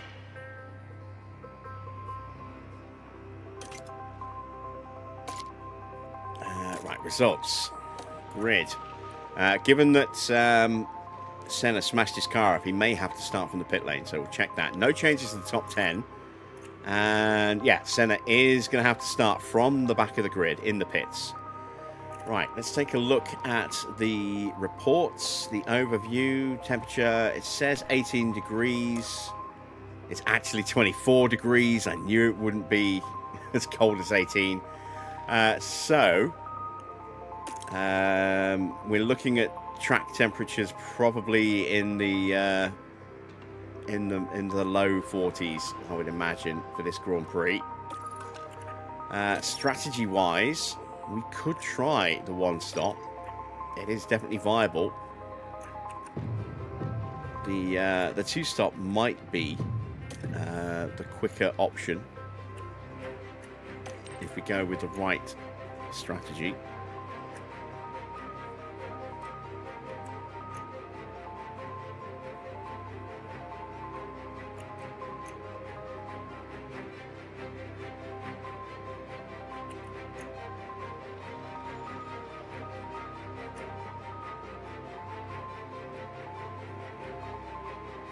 This is what I'm thinking.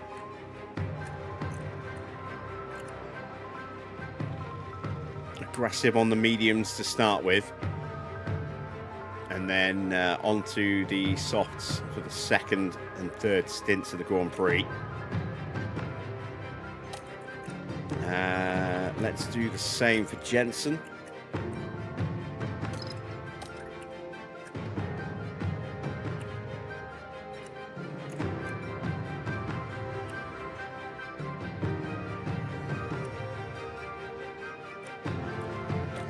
go.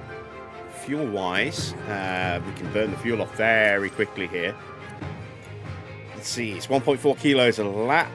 I'm going to throw in 2 extra laps of fuel. We're going to go very aggressive at the start of the Grand Prix. Like so.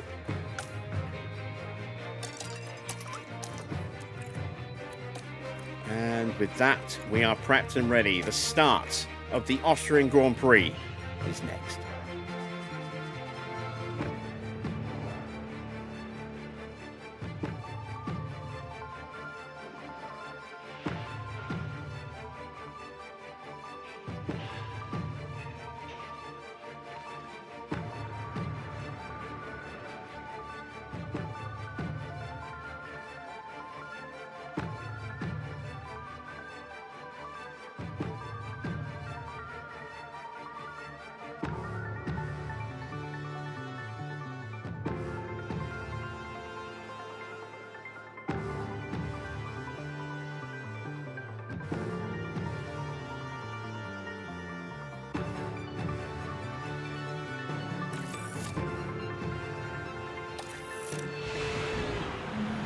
Final checks are being carried out by the teams, and it won't be long until we get this race underway.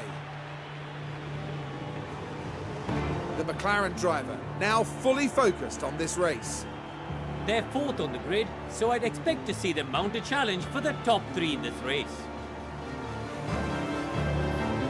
But remember, anything can happen in Formula One. The crowd are ready, the cars are ready. It's the Austrian Grand Prix. And it's lights out, Alright, and we're away off. we go. Let's see if we can get a good start. Kind of blocked in a little bit behind Alonso. Rosberg has moved up. We're under pressure from Hamilton. We run Hamilton off the track. He's going to drop down a few places. He just rejoins now, and he's down all the way to 12th, now 13th. Shame. You can tell Toto's going. I bet that wouldn't have happened to Paul. But this is what Button happened. gets past Hamilton as well. Look at the McLaren driver. A few here. cars getting pushed off. Look. It's there for the taking. And they move into 9th. See, stuck right behind Pastor Maldonado. Just use the chance now. Around the outside of Alonso. Oh, that's a lovely aggressive overtake there from Schumacher. He is through.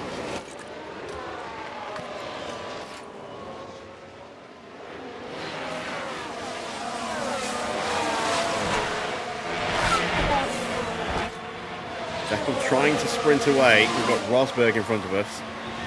We have unfinished business with Nico.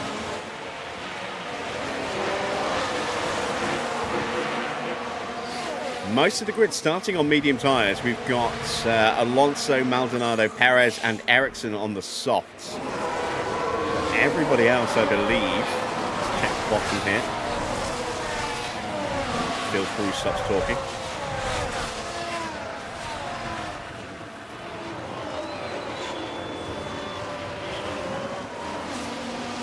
Jensen has a look, gets up the inside. Can we get the better exit? Yes, we can. Just about, but we've got a slipstream advantage for Maldonado. We've got the inside line though. And Button claims 8th place. Yeah, just the 4 drivers on the soft tyres at the start. They will be 2-stopping. Mediums could go either way. Could be 2-stopping, could be 1-stopping. As we turn our attention back to Schumacher, we dropped away, or Alonso's dropped back a little bit. He's out of range under pressure from Hulkenberg. We're all over the back of Rosberg, and if we're lucky, we might make him drop the DRS. We set the fastest lap. Button now all over the back of Grosjean. Trying to go around the outside of Grosjean. And gets him. Button up to 7th. Car working very well here. Let's go into top up now because we're going to run out of battery otherwise if we're not careful. Recharge on. Let's see that overtake again. There you see, we sold him a dummy. Back to the outside, the faster line, swept around the outside of him and off like a rocket, going after all the rest. Hamilton's down in 14th place after being pushed all the way down the order like that. As Vettel makes the move, side by side with Nico Rosberg. As the inside through turn 6. Has to drop back into 7. No way through. Di Resta is potentially vulnerable. I'm going to push the battery for Jensen here. Use overtake. I think we're going to miss out on DRS here, but if we're lucky enough, we can get into his DRS for the start of the lap. Not quite. Can we get him up the hill? Careful, we're running out of battery. Di Resta's pushing in on Hulkenberg and Alonso. Hulkenberg has got ahead of Fernando. Those soft tyres not working well at the moment for him, it would seem. Focus on recharge. Just missing DRS again, but we are just about close enough to get the slipstream, I think. Maybe not. Vettel does now get ahead of Rosberg. He's going to try the outside line this time. Rosberg does not want to let him through, and Schumacher's right there. Put some harvest on for Schumacher. Let's drop those tyres down a bit as well, so we don't cook them. Jensen doesn't quite have the pace to go after Di Resta at the moment. Okay, keep looking after the tyre.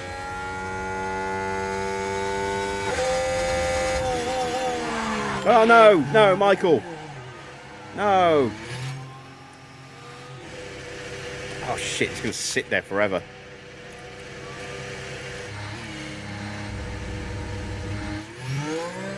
Right, we do get back on in front of Alguersuari, just behind Lewis Hamilton.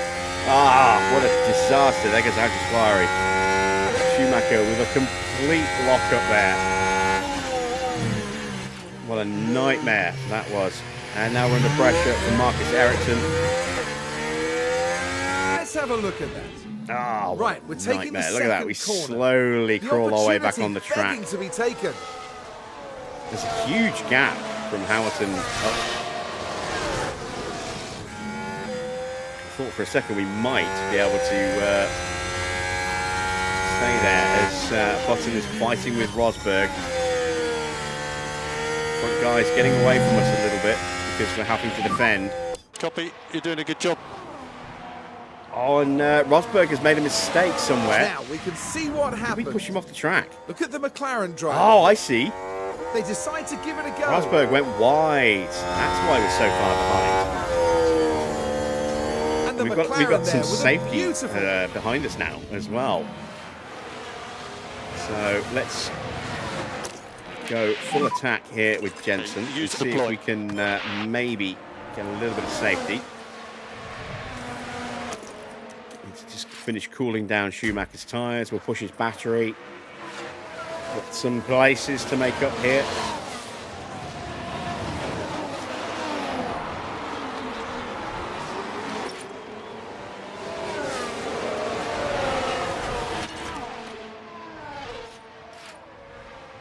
We're going to have to call Schumacher in a little bit earlier than planned now. Taken some extra life out of those tyres with that lockup.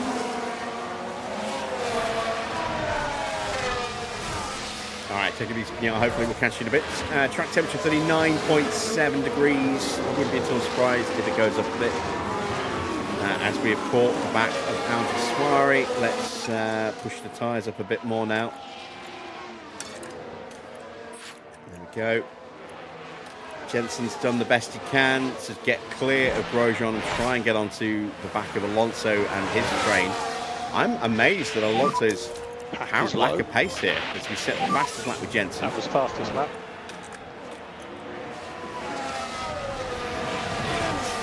Schumacher now will try and make the move Use on an overtake. Alguersuari. Let's take our Quick look. Oh yeah, look Recharge at our on. driver confidence. That will definitely have a negative impact, but it could have been a lot worse. It's only -2s and 1s because we're using the driver confidence mod, which produces both positive and negative effects.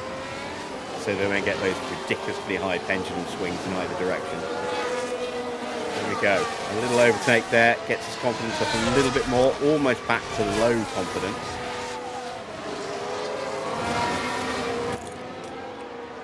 And we'll push on. Try and go back after Hamilton. Button has lost a bit of ground again. And Alonso's pushed on and broken away from Hulkenberg to get onto Vettel. Going to be a canny back and forth around here. Let's see. Rosberg back in front of Grosjean. Maldonado has got damage.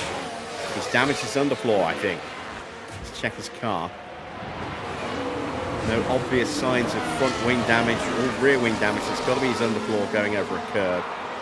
Same for Verne. Verne has damage. The rest have moved up into third past Nico Hulkenberg. We need to go to top up for Schumacher now because we're out of battery. Oh, he's locked up again. Oh, Michael, what is going on?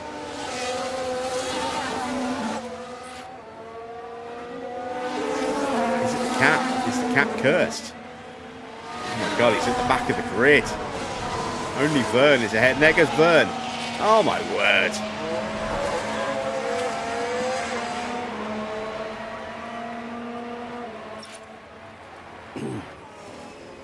Let's see if this helps our cause today.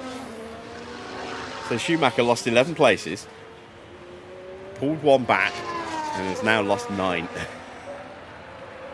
Ah, what a disaster.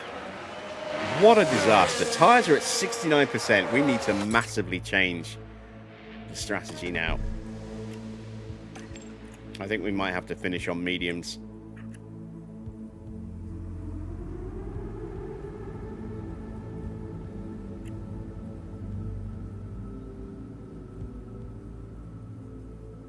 Let's go with something like that, I think. Because those tyres are going to take another big drop down here.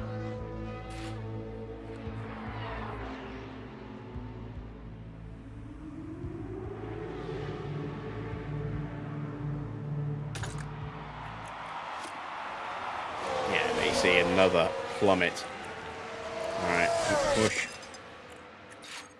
Get him off these tyres quickly onto a faster set and just try and punch our way through. Ah, what a disaster. And Jensen doesn't quite have the pace to get with the front guys at the moment.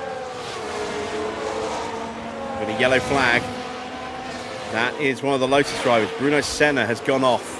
Big lock up at turn 4, so Schumacher up to 23rd. Now we're just proceeding through turn 4. The brakes couldn't cope. What caused that, I wonder?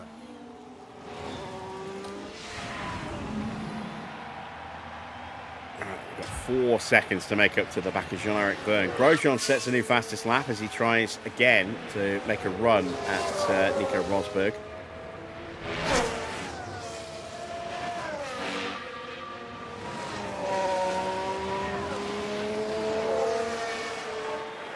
Since getting past Senna, we've taken almost a second out of Verne.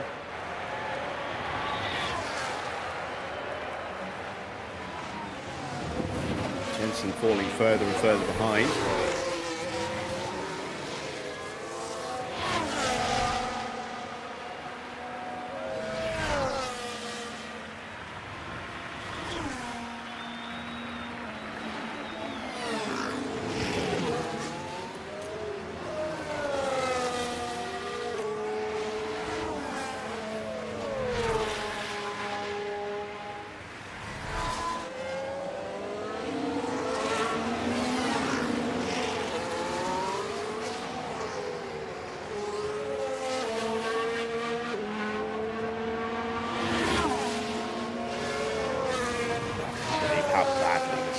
Gone for us.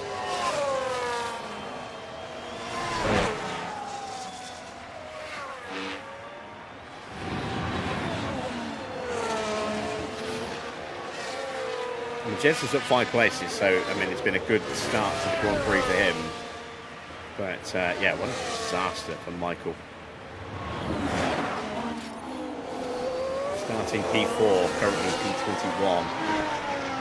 Net loss is 17 positions.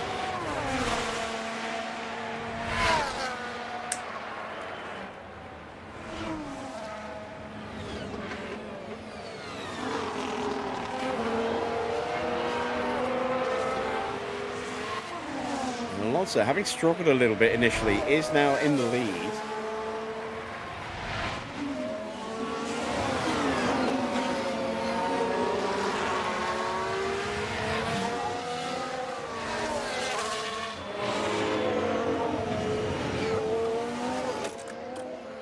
So his confidence is back down in the toilet again.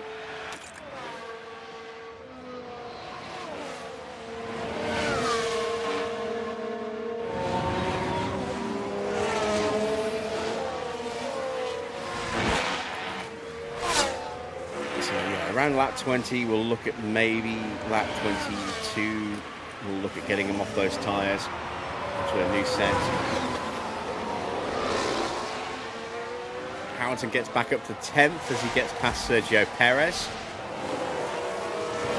Kimi Raikkonen also having a little look at the back of Checo, but not quite close enough there. Button now 4.5 seconds behind the front 4. But still keeping a nice 2.5 second gap or so to Rosberg and Grosjean. Tyres are fine on his end.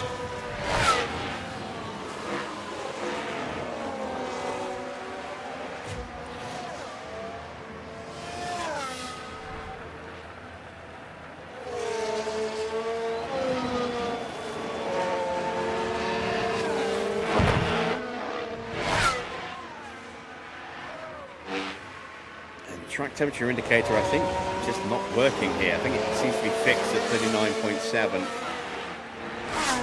We've had nothing but clouds for a while, and it hasn't changed from when we had bright sunshine. Hamilton up to 9th as he gets past Ricciardo. He's recovering well. We are now on to the back. Oh, Jean-Eric Vergne will get DRS at the top of the hill.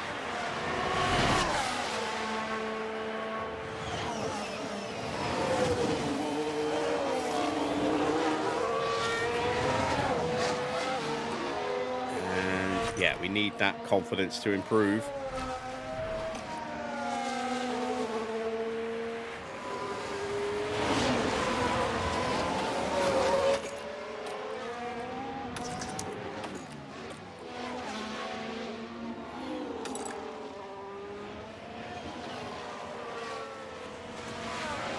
New fastest lap for Lewis. 106.6.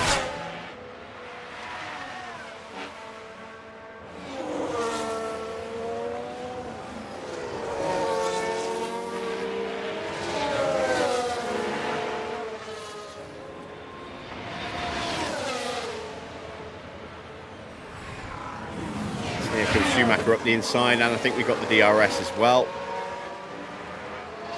Yes, we did. Lovely stuff.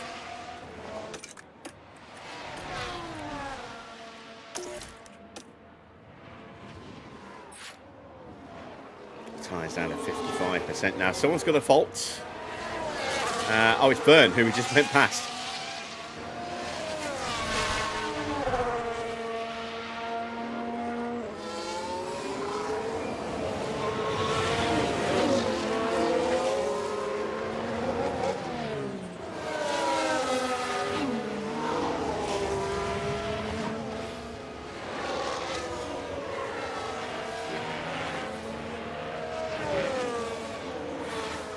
And that's it for the spare fuel.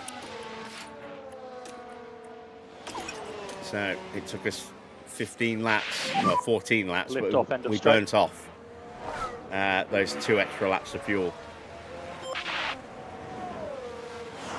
Grosjean is back into 6th place again and is now on to the back of Jensen.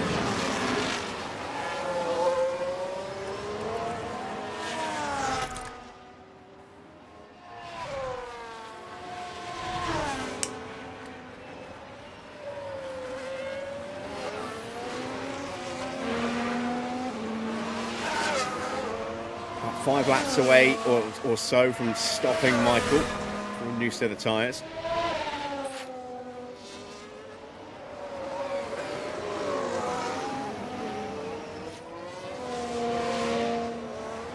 Does not want to get lapped by Alonso, so I can't leave it too long. Here's our current pace, 108.6. Oh yeah, very quick lap for Alonso last time round. We have got battery. We're going to have to burn it now. I was hoping to save it, but we need to deploy it now because we need to push. I'm not going to push the braking zone because we've seen twice already how that has not been good for Michael.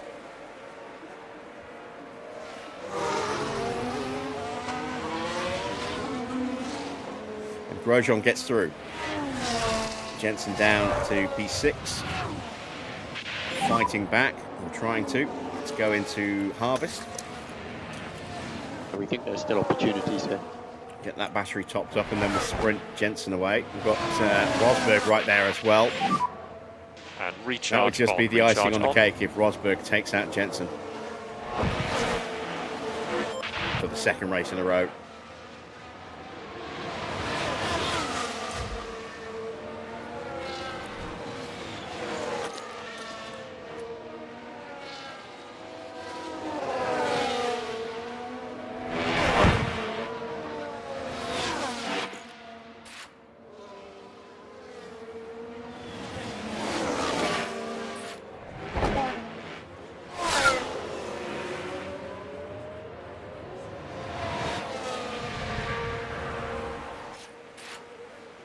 Alright, we get the DRS and we get the move done. Lovely. And Pack we is give high. Wickens a little bit of an elbow. Schumacher's slow recovery continues. Back to P19 now.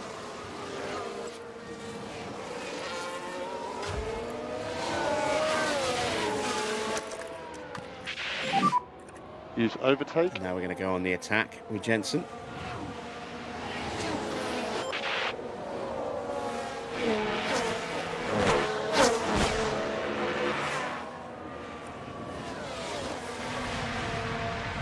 Hamilton's only a second or so behind Rosberg now. He really is flying up to P8. Got past Maldonado.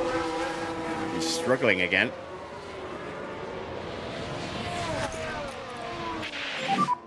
He has DRS. Try and go around the outside of Grosjean. We get him and we got the DRS. There we go. Let's keep pushing. See if we can break away. Or at the very least close the gap to the cars in front of it. Schumacher now onto Ericsson. And we're back to medium confidence with Michael.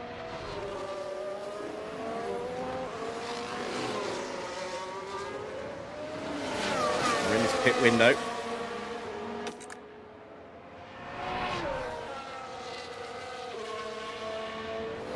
As we look to go around the outside at turn 4. Easy as you like there for Schumacher. Beautiful stuff. Into top up because we're out of battery now. New fastest lap for Jensen, a 106.4. That's a good lap.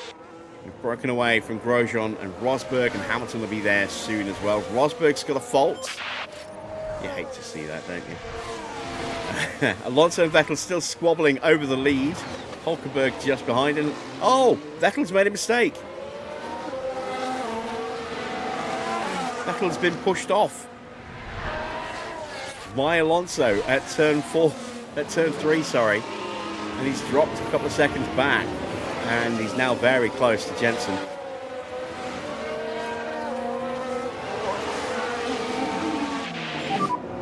Tyre and plan update. Can we get into Vettel's DRS? He's immediately pushing hard to get back onto the rester again. Oh, it's tight. I think we're just going to miss it. Just going to miss it. Can we get it by turn 1, though?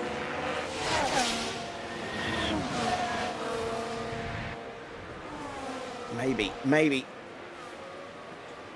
Not quite. All right, last chance up the hill. I'm out of battery now. But we have got that DRS. Grosjean overtaken by Nico Rosberg. Ericsson's into the pits. So I need to box Schumacher this lap then.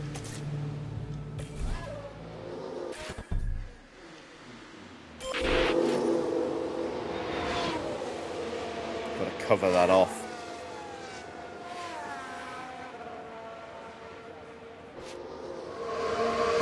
It's going for hard tyres. Okay, we're going soft to go aggressive.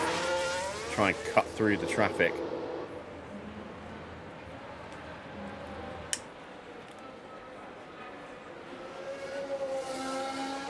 We're looking at mediums for Michael's final set of tyres, but I may yet go hard tyres and just be really aggressive with the hards, like we did in Montreal last night.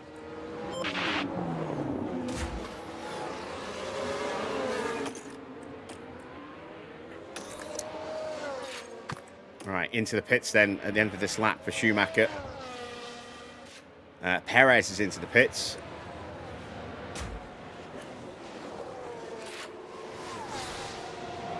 So the softs are getting replaced. Not a bad stop. He's gone mediums.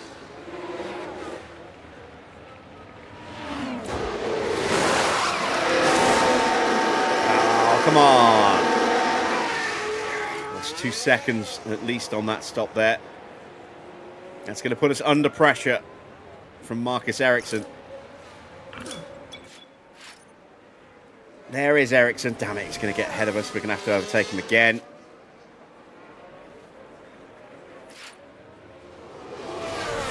And Alonso's in. So, yeah, the softs are being replaced as Vettel has a fault. That was a clean but slow stop. I don't know what is going on with Ferrari's pit crew at the moment. They are so slow. We are ready. That was for you. over 3 seconds, that stop.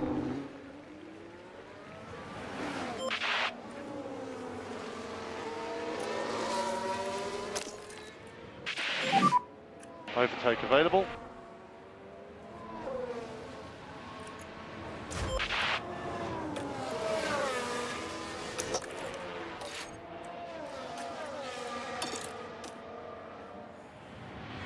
Right, we need to get Michael moving.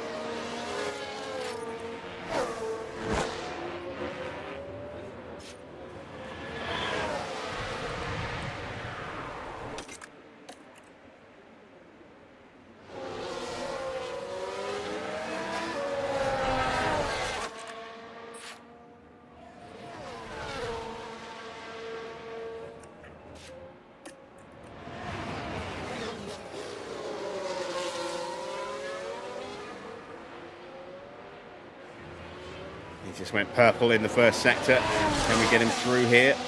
There's Maldonado, the last of the soft runners, is into the pits. And yes, there we go, up the inside. Lovely move. Another set of softs for Maldonado. So he's looking at a soft, soft medium or a soft, soft hard.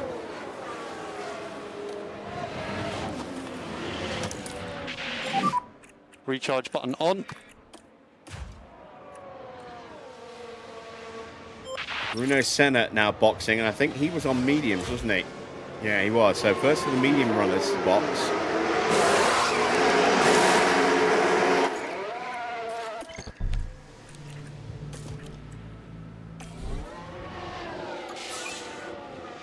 And we're going to go for an undercut here, if we can, on Vettel, De Resta and Hulkenberg.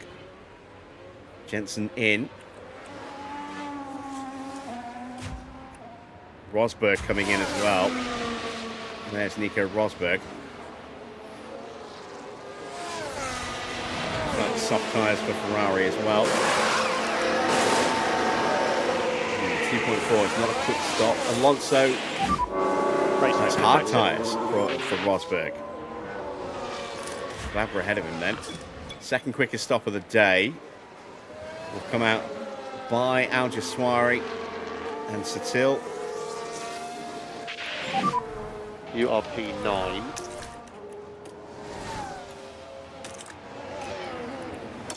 He's 1.3 behind.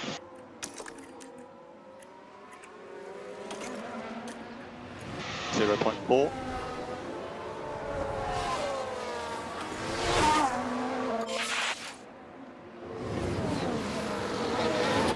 He's got us covered, annoyingly. Overtake available. Recharge on. So what was Schumacher's lap? I missed it. A 105.6. That's good. We need that kind of pace from him at the moment.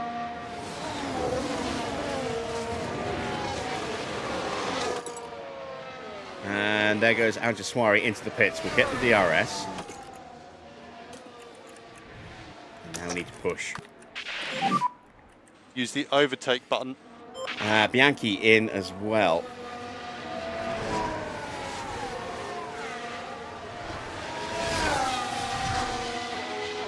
As we go chasing after Raikkonen. Adrian Sutil's in our DRS, so he's chasing after us. He needs to stop soon. Has DRS. Schumacher should jump Bianchi here.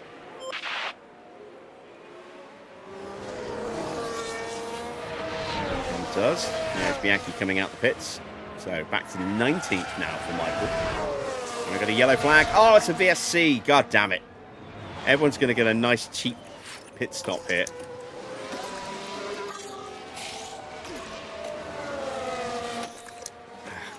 We've got a yellow flag here.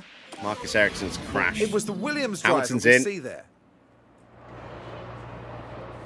Oh, and a fairly substantial crash there. That will have knocked their confidence, I'm sure. Oh, knocked his suspension out of whack as well. Front wing's broken The in team half. glued to the monitors and watching their hopes crumble.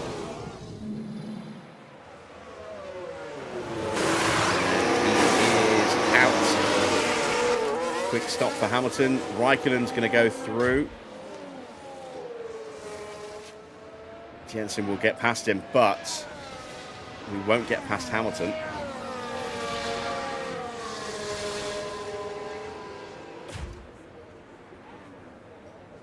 Oh, God, that's annoying. And this does not help Schumacher's cause either. Because all the cars in front that we were going to try and overtake with an undercut are now getting a cheap pit stop. Just can't catch a break. It sucks. Hamilton's gone hard tyres. Very early for a one stop. So that's got to be a two stop. Still got 56 laps to go.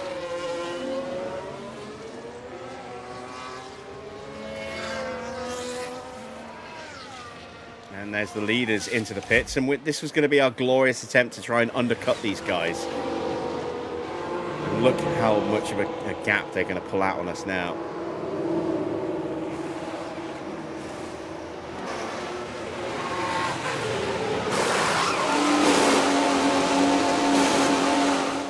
It's a bad stop for Hulkenberg.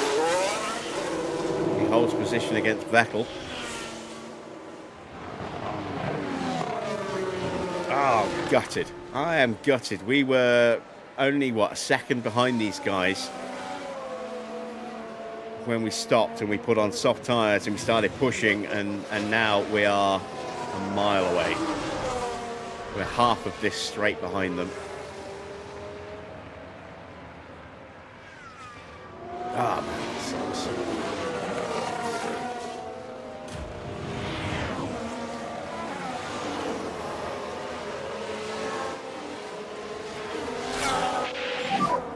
Pack is high.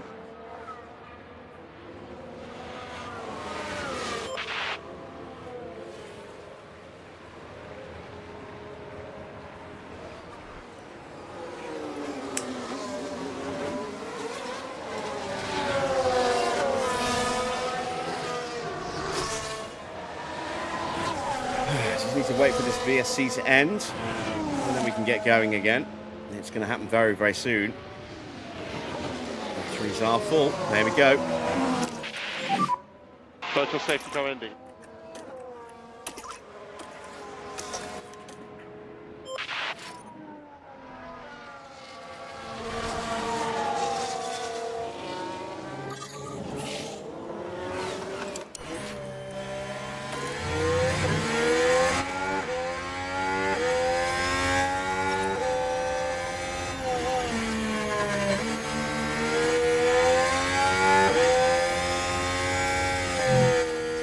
inside for Schumacher. That's P18. We've caught Hamilton napping. Maybe his tyres aren't up to temperature. Had literally just come out the pits. Boxed under that safety car and he's on hard tyres. Pick clear air if you can. Oh, and he blocks us.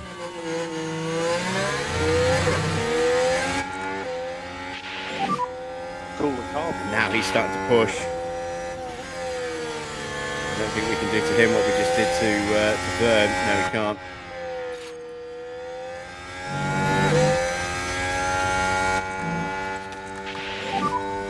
So no risk on the curbs.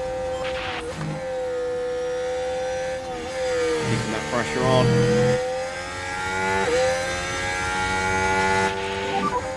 You got fastest lap.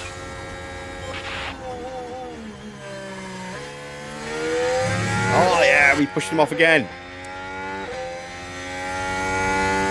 Fantastic.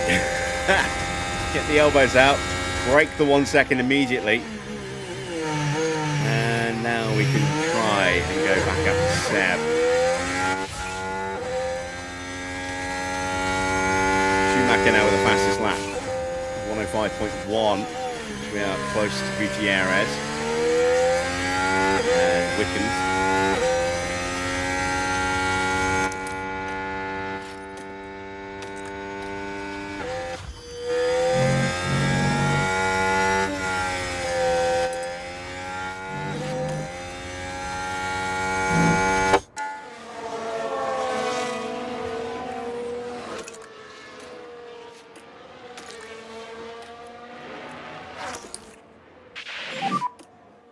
Everybody recharge on. And new fastest lap for Jensen. That's a good 104.8. lap. Good lap. Very nice. Right. Schumacher has caught the back of Robert Wickens.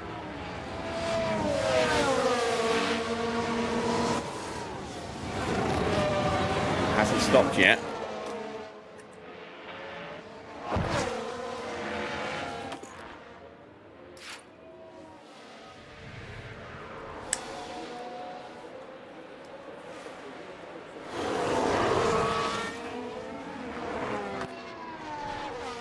Schumacher just pushes him off the track. So we are through there. And Bianchi's going to have a look at the inside at turn 3, and I think he got him. He had the DRS as well to pull away on the run to 4. And yeah, he's through.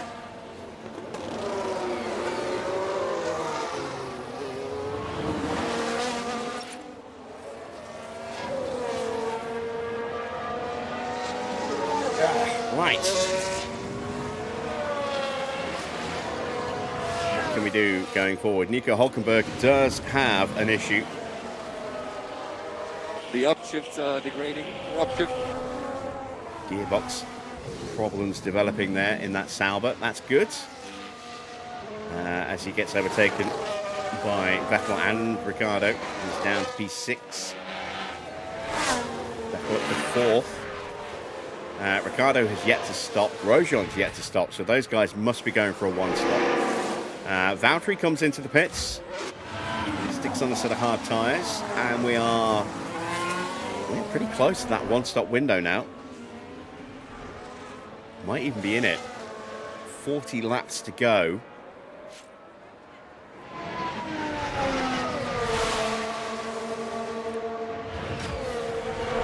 And there is Grosjean coming in. So yeah, these are the 1-stoppers coming in now. We should see Vern and Wickens coming in soon. And Sutil. And Ricciardo.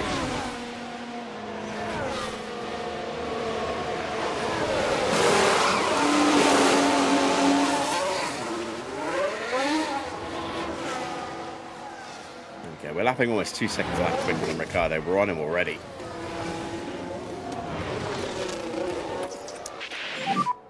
We can have recharge on now.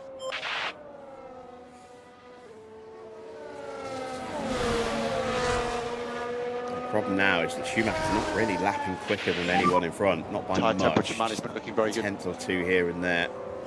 Wickens is in. So just Ricciardo, Satil and Verne left to make their first stops. We might see Ricciardo box at the end of this lap. Over to Mike.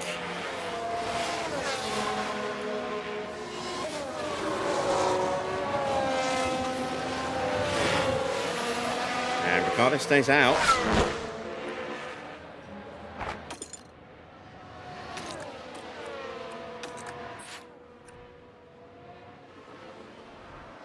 No way through.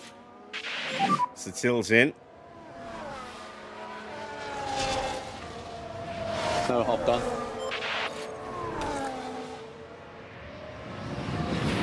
We go around the outside there, which means we've given up the DRS. We're going to have to deploy. Pack is high. Use overtake. There we go, we're through. I wouldn't be at all surprised to see Ricciardo box at the end of this lap. Hamilton's used that to close up on us. With Satil in, there is Satil coming out. Schumacher now back up to P15. It's been an absolute disaster for Michael today, but starting to make some progress. Use a bit of battery here. Get onto the back of Gutierrez.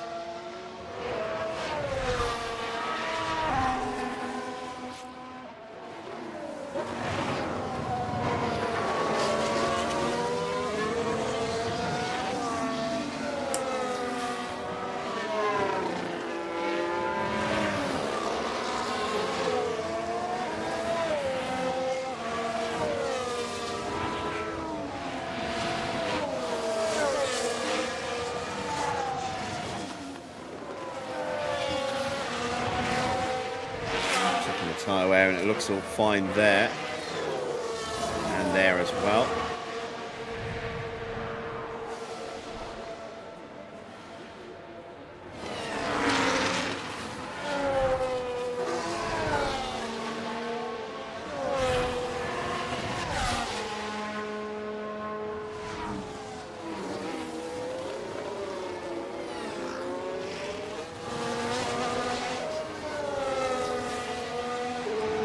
Really closing in on Gutierrez much at the moment.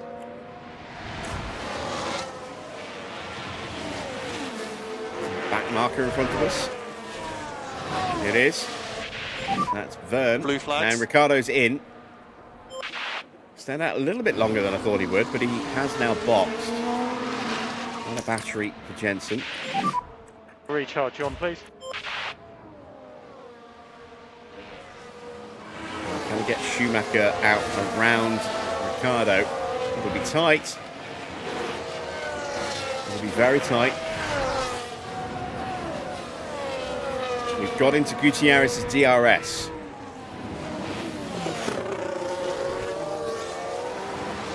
Ricciardo is out a couple of spots off the road.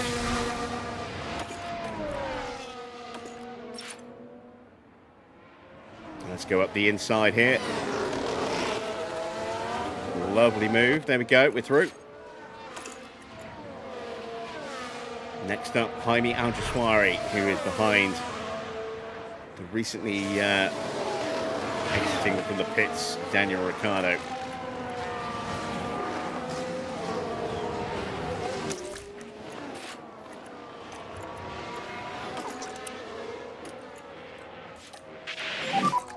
It's just increased LICO.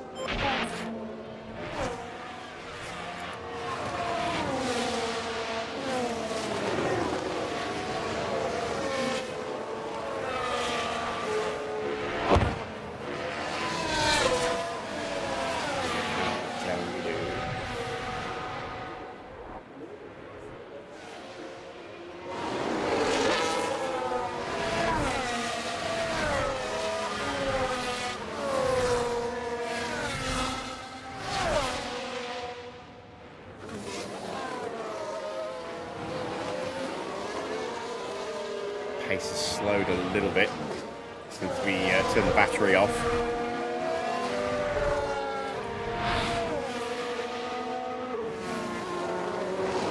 Not a good lap for the rest on the previous lap, but he's picked his pace back up again this time round. Hulkenberg is about half a second slower than Jensen.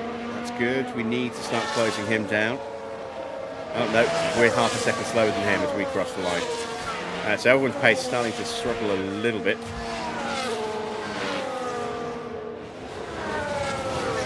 Still not able to get on terms with Jaime. I think we have to just push what's left of these tyres and think about the hards for Michael.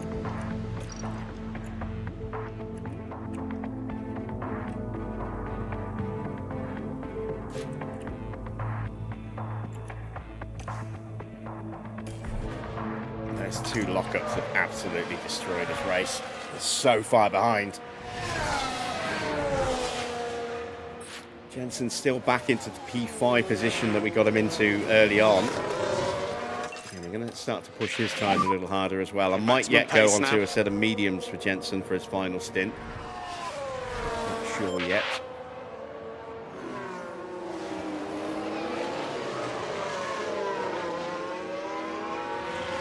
Oh, that is Al Jaswari going very wide.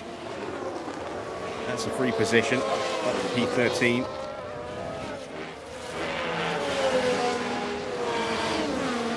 Is that a mistake he made on his own, or did he get now here we're taking caught turn up by 6. somebody? There's the I think he got opening. pushed off. Maybe he had a look at Ricardo and Ricardo pushed him off. That puts them in 13th place now.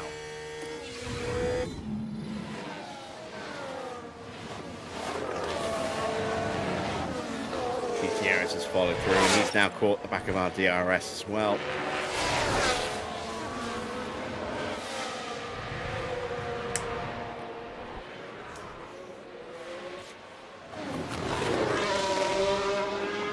Past the halfway point, lap 38 now. Still a good chunk of this race to go. Button up to P4.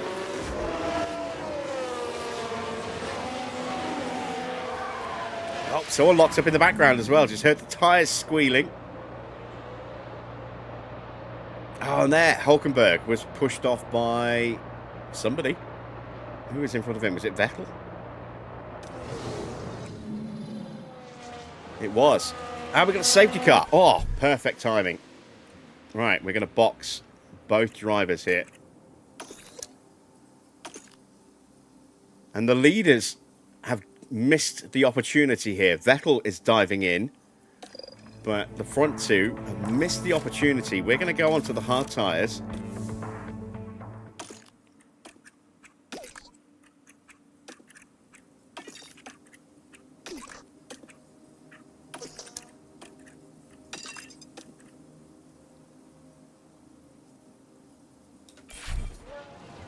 And it's Hulkenberg and Hamilton that have collided.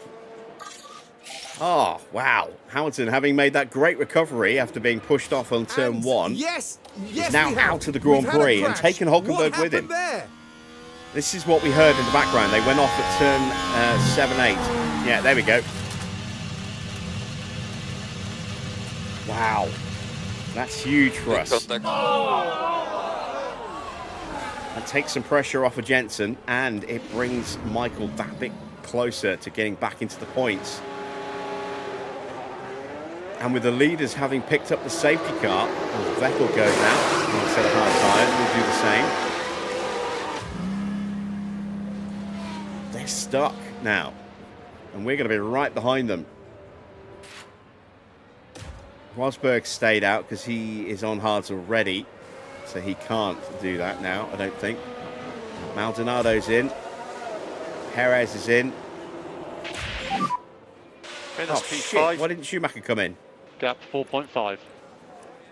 Ah, crap. Crap. All right, well. That is not good. Damn it. Damn it. This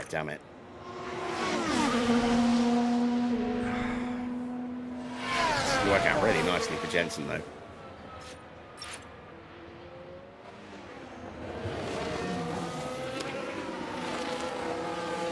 I mean, if we're really lucky, Schumacher won't lose that much time. may not even actually catch the train before he gets to the pit lane entrance. We might have dodged a bullet here.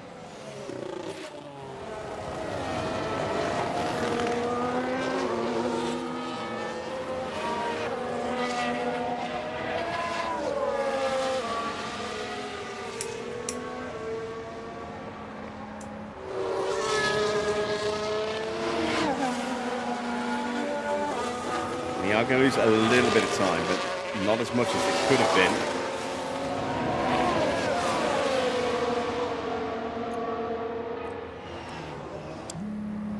And there we go. We hit the back of the train right before the entrance to the pit lane.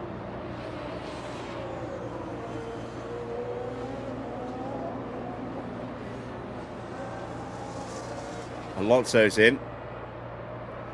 If we get a really quick stop, this could actually potentially be a little beneficial.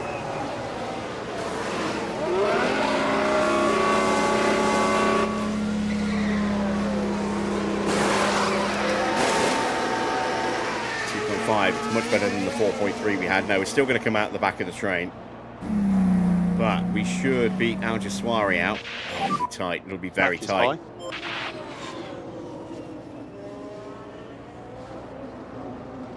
We make it. We cross the safety car line ahead of him. So we're out right behind Valtteri. We also managed to get back out in P8. Lap cars may now overtake.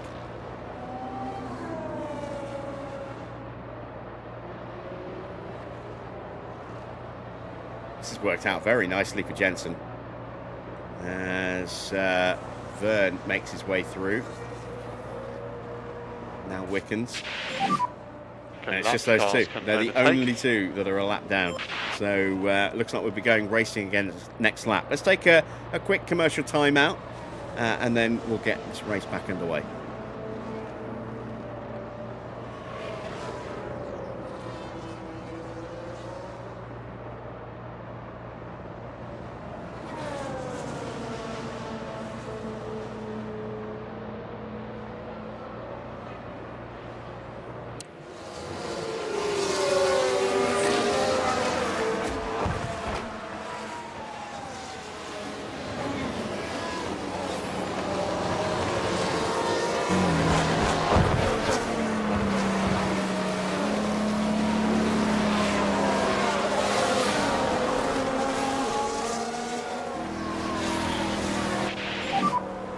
Currently P4.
Safety car is coming in at the end of this lap. We're going to have for the restart. 29 racing laps left.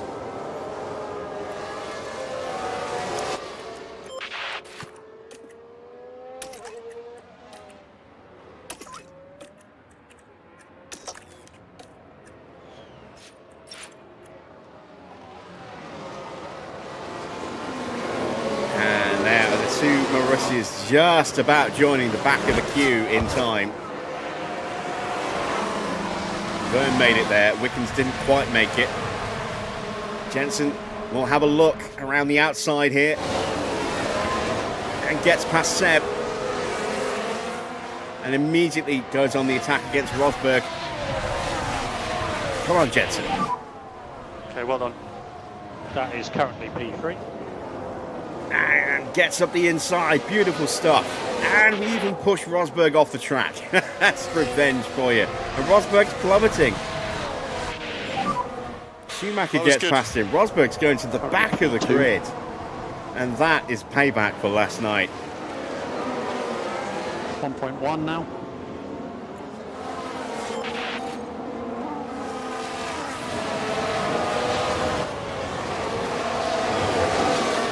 Schumacher into 12th place now.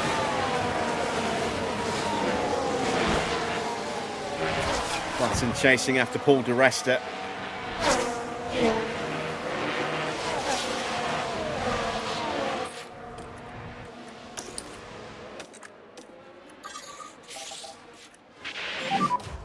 Recharge on.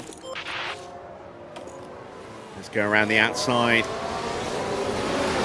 There we go, we're through. Up to P11 now for Michael. Adrian Sutil up next.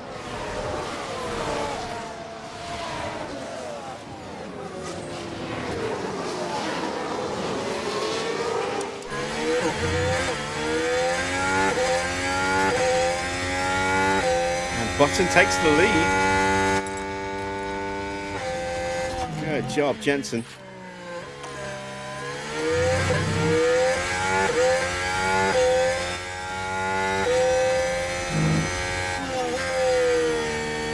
Schumacher's caught Sutil.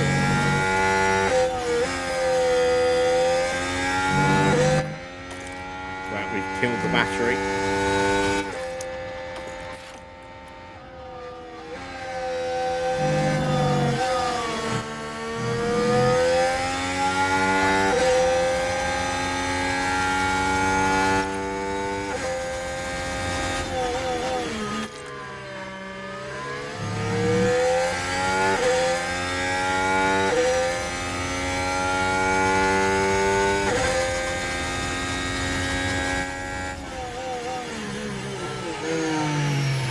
Gutierrez and Alonso swapping places for P7.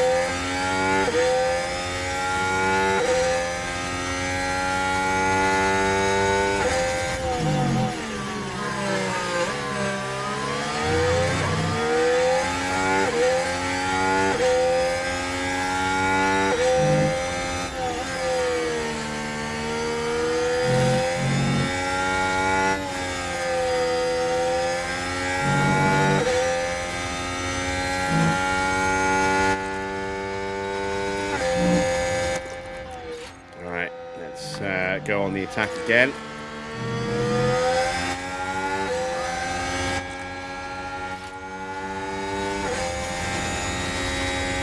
Get the DRS. We get the position. And we're into the points.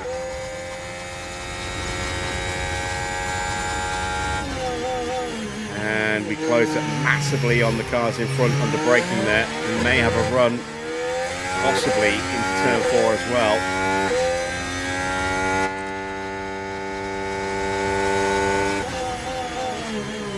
And we do. Beautiful. That's another one picked off. Can we make it 3?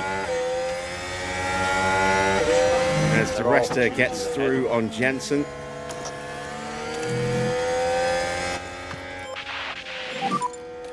Okay, use deploy.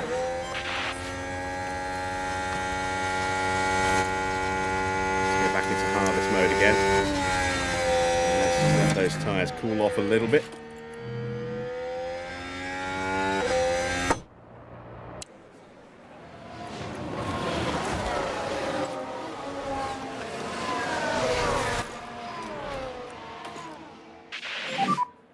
Maximum PU cooling.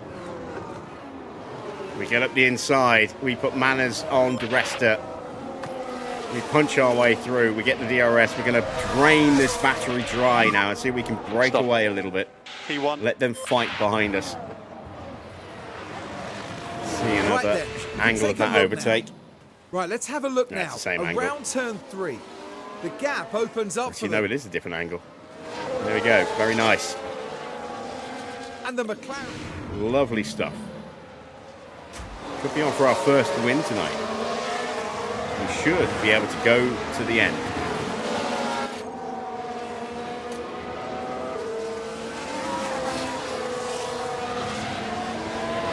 Maldonado with suspected underfloor damage on his car. Should make things relatively straightforward to stay with him.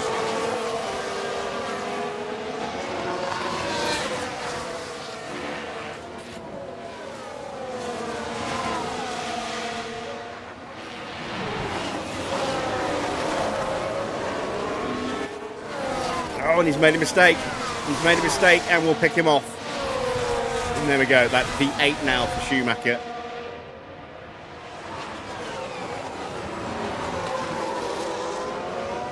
Very nice. This is coming together very nicely indeed. And Di Resta and Vettel are fighting behind us, and they're now 2.5 seconds behind. Ricciardo's fault gets a little worse. And as far as we can tell, they've got a fault with the car. Things starting to improve for us here.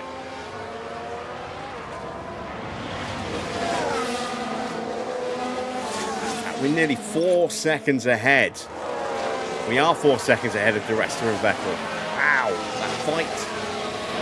And Grosjean's involved in it as well now. That fight is really slowing them down. 104.5 and 107.7. There we go. Vettel gets past. Your recharge on is good.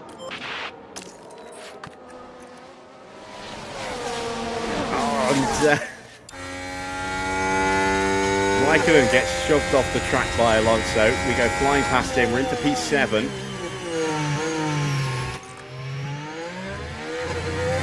Grosjean and Di Resta are fighting. Di Resta's down to 4th place.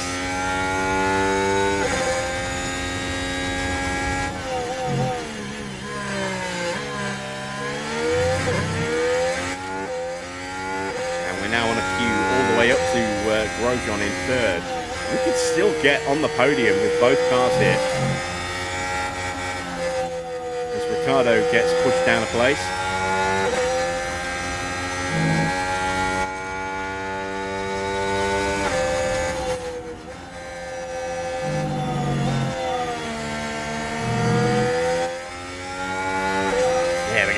Suck it into the inside line.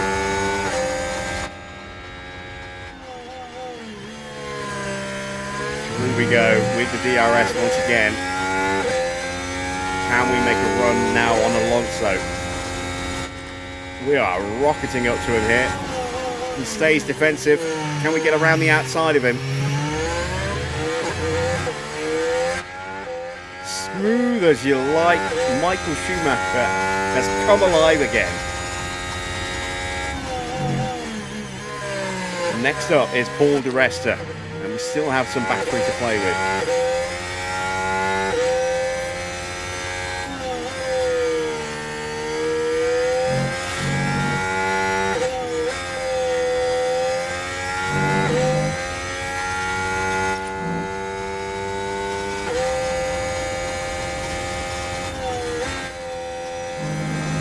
Di Resta's just got back onto Grosjean. Yes, that DRS. We're going to go into top up now. New fastest lap for Schumacher, 104.2. Very nice. Whew. Well, what an eventful race this has been for Michael so far. Starting in P4. Had a big lockup, lost 11 places, got going again, got past one car, and then lost another 9 places with another big lockup. We've been toiling in obscurity for ages, trying to work our way back towards points. And now we're in P5 and in a train to 2nd place. A 1-2 is on. This would be incredible.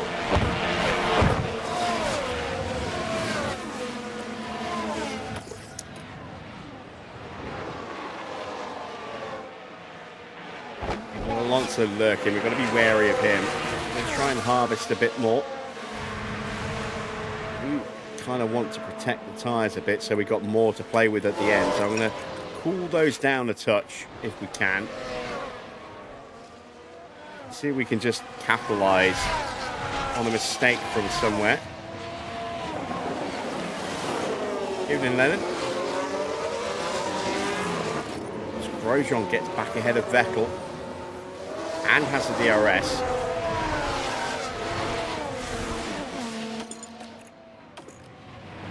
We're not quite close enough to have a look at the Resta. You see Maldonado closing back up on Alonso. Evening, Harvey.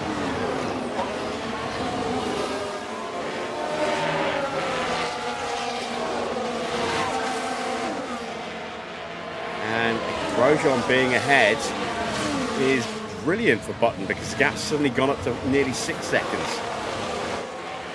It is 6 seconds now.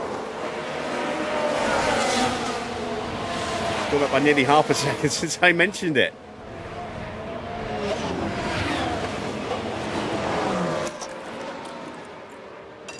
Oh, and that's that's Grosjean getting pushed wide.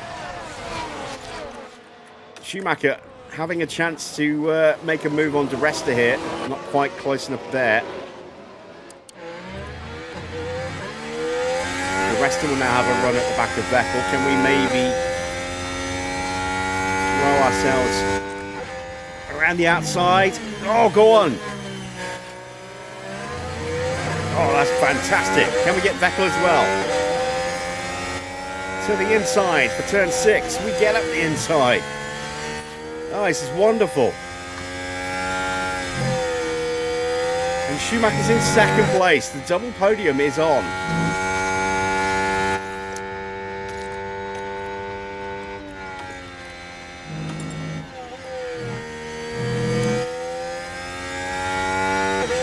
And actually, the smarter thing here is just to go all out and see if we can break away. Let them fight behind us. That's what's been killing them.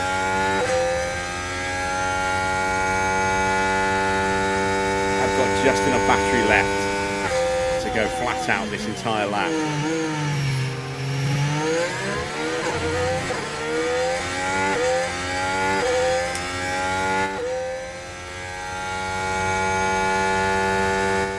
Problem for someone, it's Paul di Resta. Can we drop Vettel here through the infield, second half of the lap?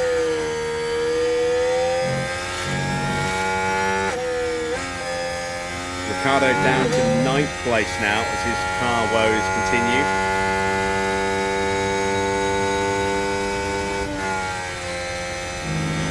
Almost managed to break Seb, not quite. I think Seb broke di Resta.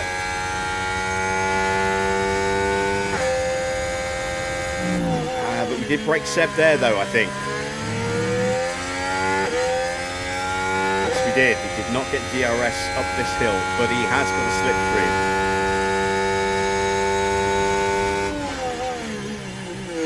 slipstream. Rosberg is into the pits.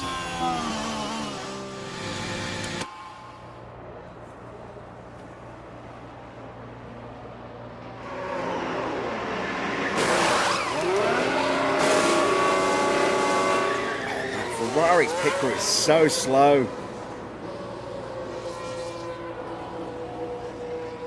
So slow.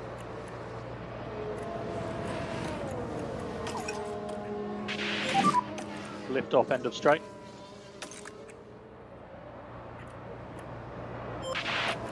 Jensen is in possession of a full battery right now, which is fantastic news. Michael is not.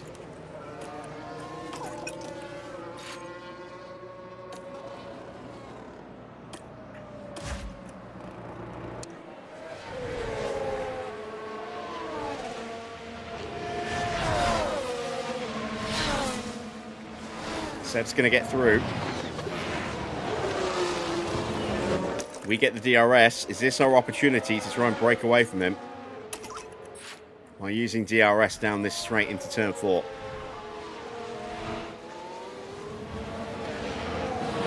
Alonso is through and he is going to be pushing hard to get onto the back of Seb. on, let me break away from Vettel. There we go. It's 1.1, 1.2. Keep it going. Keep it going. 1.3. Alonso's caught Vettel. Those guys should start fighting now, hopefully.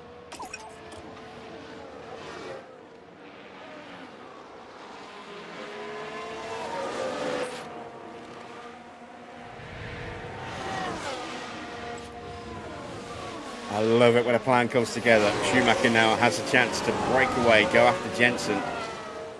And we will switch the order round if he catches him. We're not going to slow Jensen down. But if Schumacher catches him, we will switch positions. Because we are trying to make Schumacher an 8-time world champion. And he's going to need to start picking up wins.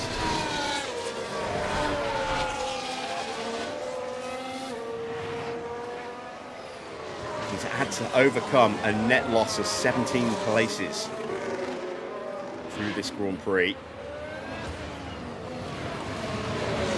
And a slight mistake on my part at the safety car as well.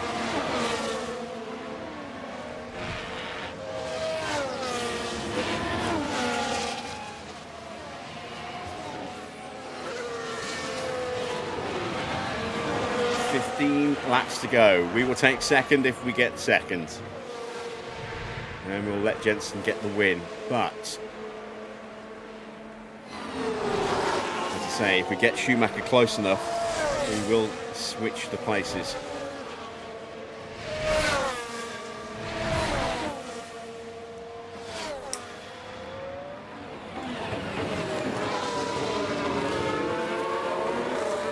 Alonso makes the move on Seb, and did he get DRS? Yes, he did. So that could start to close the gap back to Schumacher again. It has. It's taken half a second out of the gap. This is where it gets a bit tricky. This is where it starts to get a little bit tricky, a little bit squeaky bum time.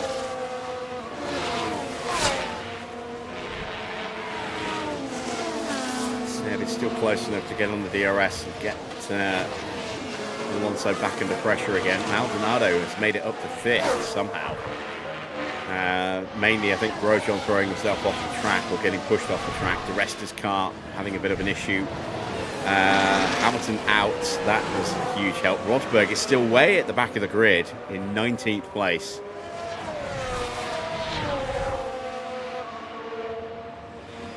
He's lapping quicker than anybody else at the moment, but that's not really helping him. Gutierrez comes into the pits. A late stop for fresh, soft tyres, no doubt.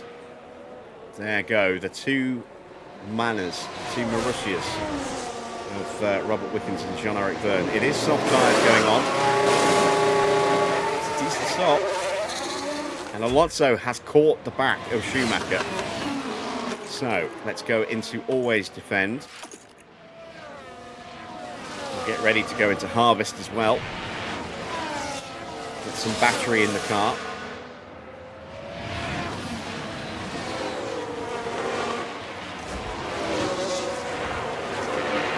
Seb is still close enough to put Alonso under the microscope a little bit here.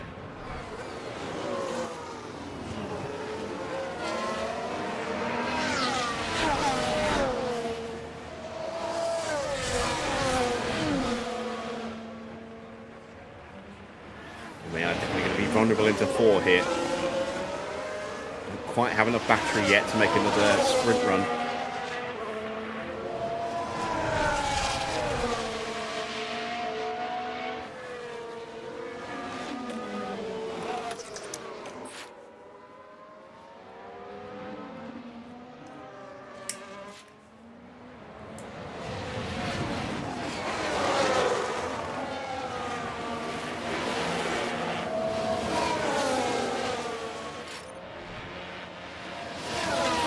This is going to put... Ricardo might be out. Or is that a separate fault? But the car's definitely not happy. Surely some kind of fault. Evening, Clark. It's going well. It wasn't for a while, but now it's going well. We've got a 1-2 building here.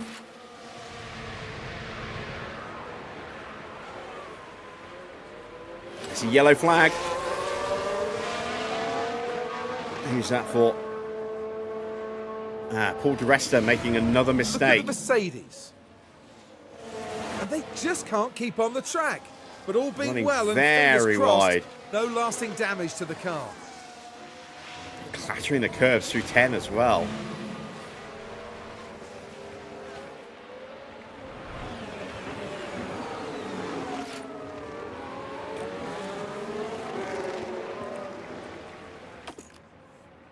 I can't believe I didn't have battle assist on. That might have helped.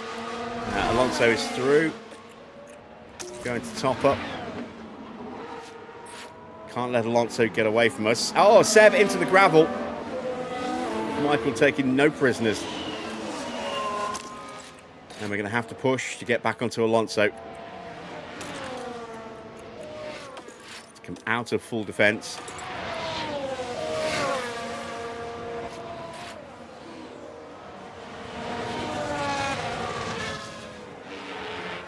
It's 11 laps to go.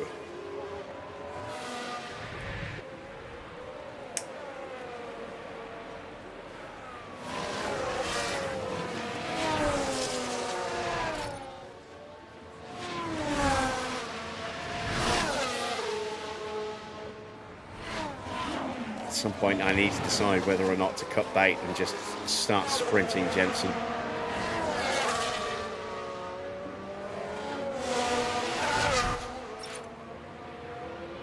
Because Alonso is closing the gap ever so slightly. The longer I leave it, the more likely he is to actually get on us.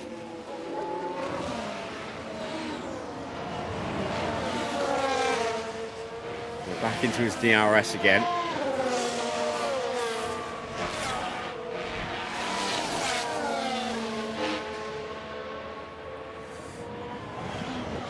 Let's see if Vettel stays behind Maldonado or gets through. Into the final 10 laps.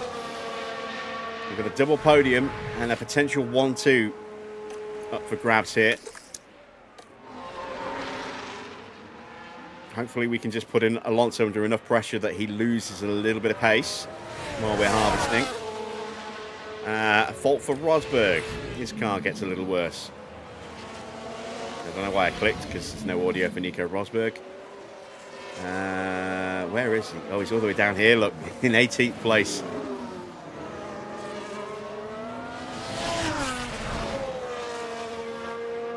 He won't get lapped. He's lapping quick enough to avoid that. As Alonso gets the gap below 4 seconds.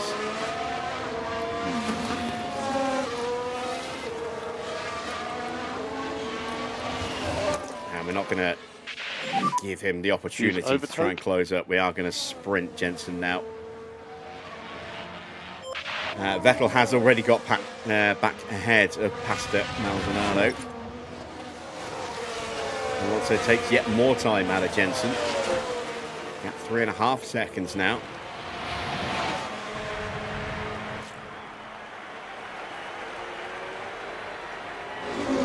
Alonso stopped on the same lap as Schumacher under that safety car. A lap later than Jensen. So tyre wear shouldn't really be a factor for anyone as we get up the inside, and now we're going to sprint. Oh, we push him off. Fantastic. All right, let's ease off on Jensen again. Recharge on.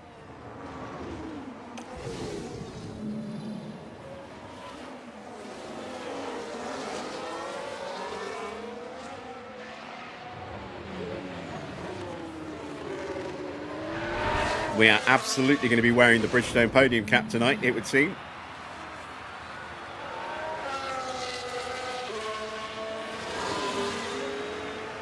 Not going to put it on early, don't want to jinx things.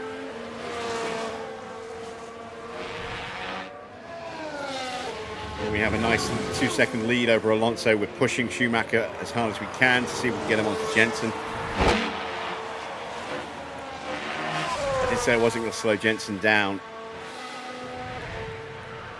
It's very, very tempting. I'm going to ease his tyres down 1 click. But just that. Key thing is to keep the tyre in good shape. Keep the tyre in good shape.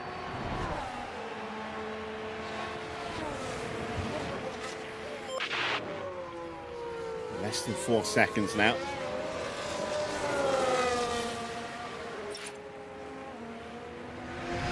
Maldonado's not giving up without a fight. He wants that place back. Oh, he's got a fault. Again, why am I clicking? There's no audio. But it looks like they're carrying some kind of fault. At least we get to see them go side by side into turn 3. And he gets back ahead of Seb. That's glorious. We want him to finish ahead of Seb. Because Seb's leading the championship, right? No, Hamilton's leading the championship. Hamilton's out, so we're going to gain a huge amount of points on him. Seb is second in the World Championship, just. Gap down to 3 seconds.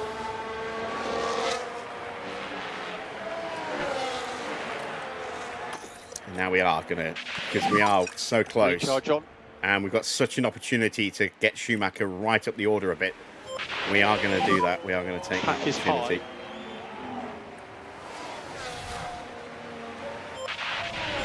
104.7. Okay, It's keep not the looking fastest after the lap, I tyre. don't think. 104.2 on lap 50 was the fastest lap. Yeah, now 2 seconds. Oh, the irony of it being Schumacher closing down his teammate and then getting him to pull over in the closing laps of a Grand Prix at this circuit is not lost on me.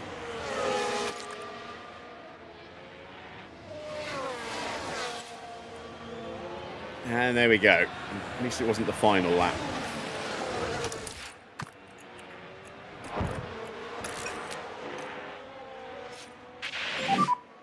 Recharge off.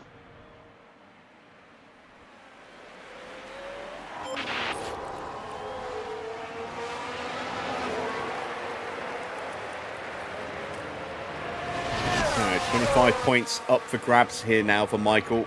18 points for Jensen. And a whopping 43 points for the team. Which will help tremendously in the constructors' standings. Kimi Raikkonen boxes with just 6 laps to go.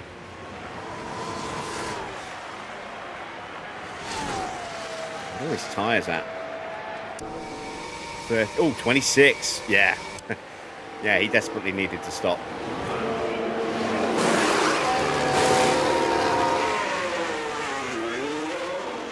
Out he goes.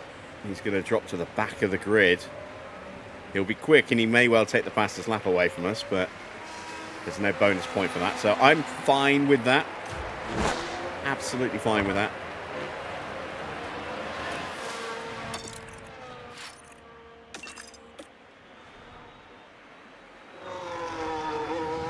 Schumacher last to first if he wins. Let's attack. Possibly.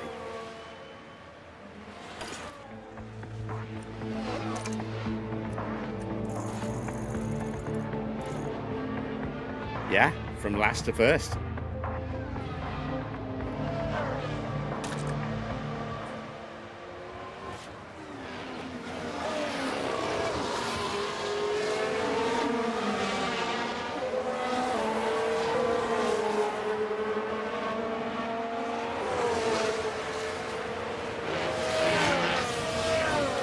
De Resta gets overtaken by Sutil, or does he get past Ricciardo? One of the two. He's in 8th place right now. Bruno Senna in the points now, and the healthier car could get ahead of Ricciardo and may even get ahead of De Resta. Vettel's back ahead of Maldonado and now clear of Maldonado.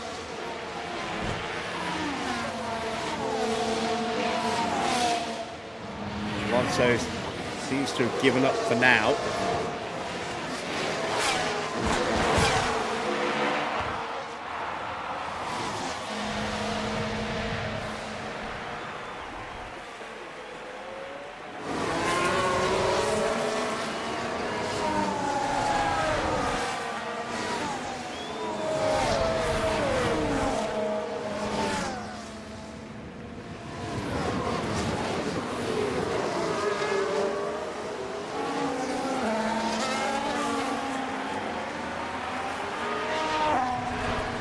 We're still keeping Alonso at bay.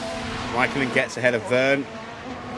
Did a 104.8 last lap. This lap could be even quicker. Did not get the DRS. But he's going to be onto the back of Wickens very quickly. He'll get past Wickens. Whether he'll get up to and past Gutierrez or not, I don't know. Probably not. Not with just 3 laps to go. Alonso's pace has really fallen away, hasn't it? Button's caught back up again.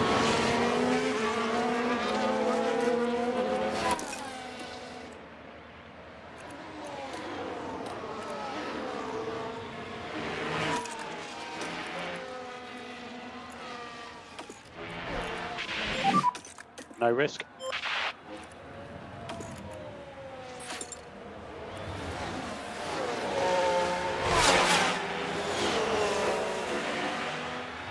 Raikkonen was stuck behind him the whole lap. Gets through this lap. 6.5 seconds. To Gutierrez. He's got 3 laps to do it. As we're about to start lap 70.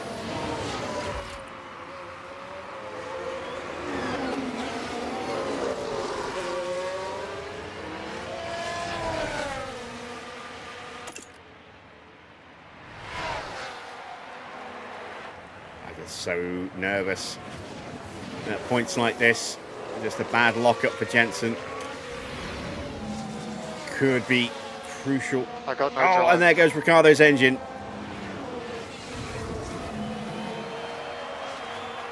Ricciardo will box to retire. Big plumes of smoke coming out the back of that car. And that puts Bianchi into the points. Gilles Bianchi will get a point. It's not at Monaco. But he will get that point. Maldonado, is he about to retire as well? Well, yeah, right. It certainly looks like they've developed a fault. Not yet. But stranger things could happen in the closing lap. Ricciardo is out. Raikkonen does set the fastest lap.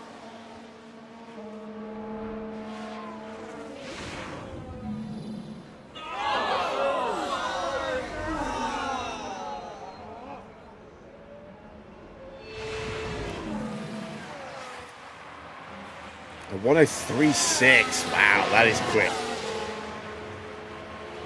But he only took 1.6 seconds out of Gutierrez. He's not going to catch him. On to the final lap then for Michael Schumacher.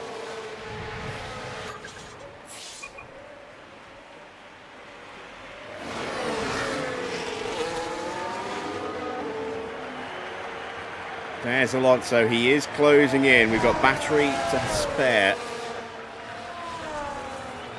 Don't really want to use it just in case something goes wrong, but maybe we should. Just keep an eye on that gap. Still 2 seconds. Vettel is going to finish in P4. So that'll be 12 points for Seb. That will move him clear at the top of the table.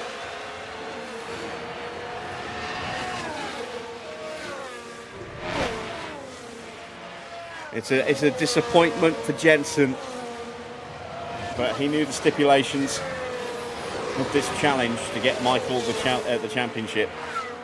It does mean we've had to sacrifice his race a little bit, but I mean he started P10, so a second place finish is still an amazing finish. And Michael Schumacher gets the win for the team, our first win. And McLaren is the winner.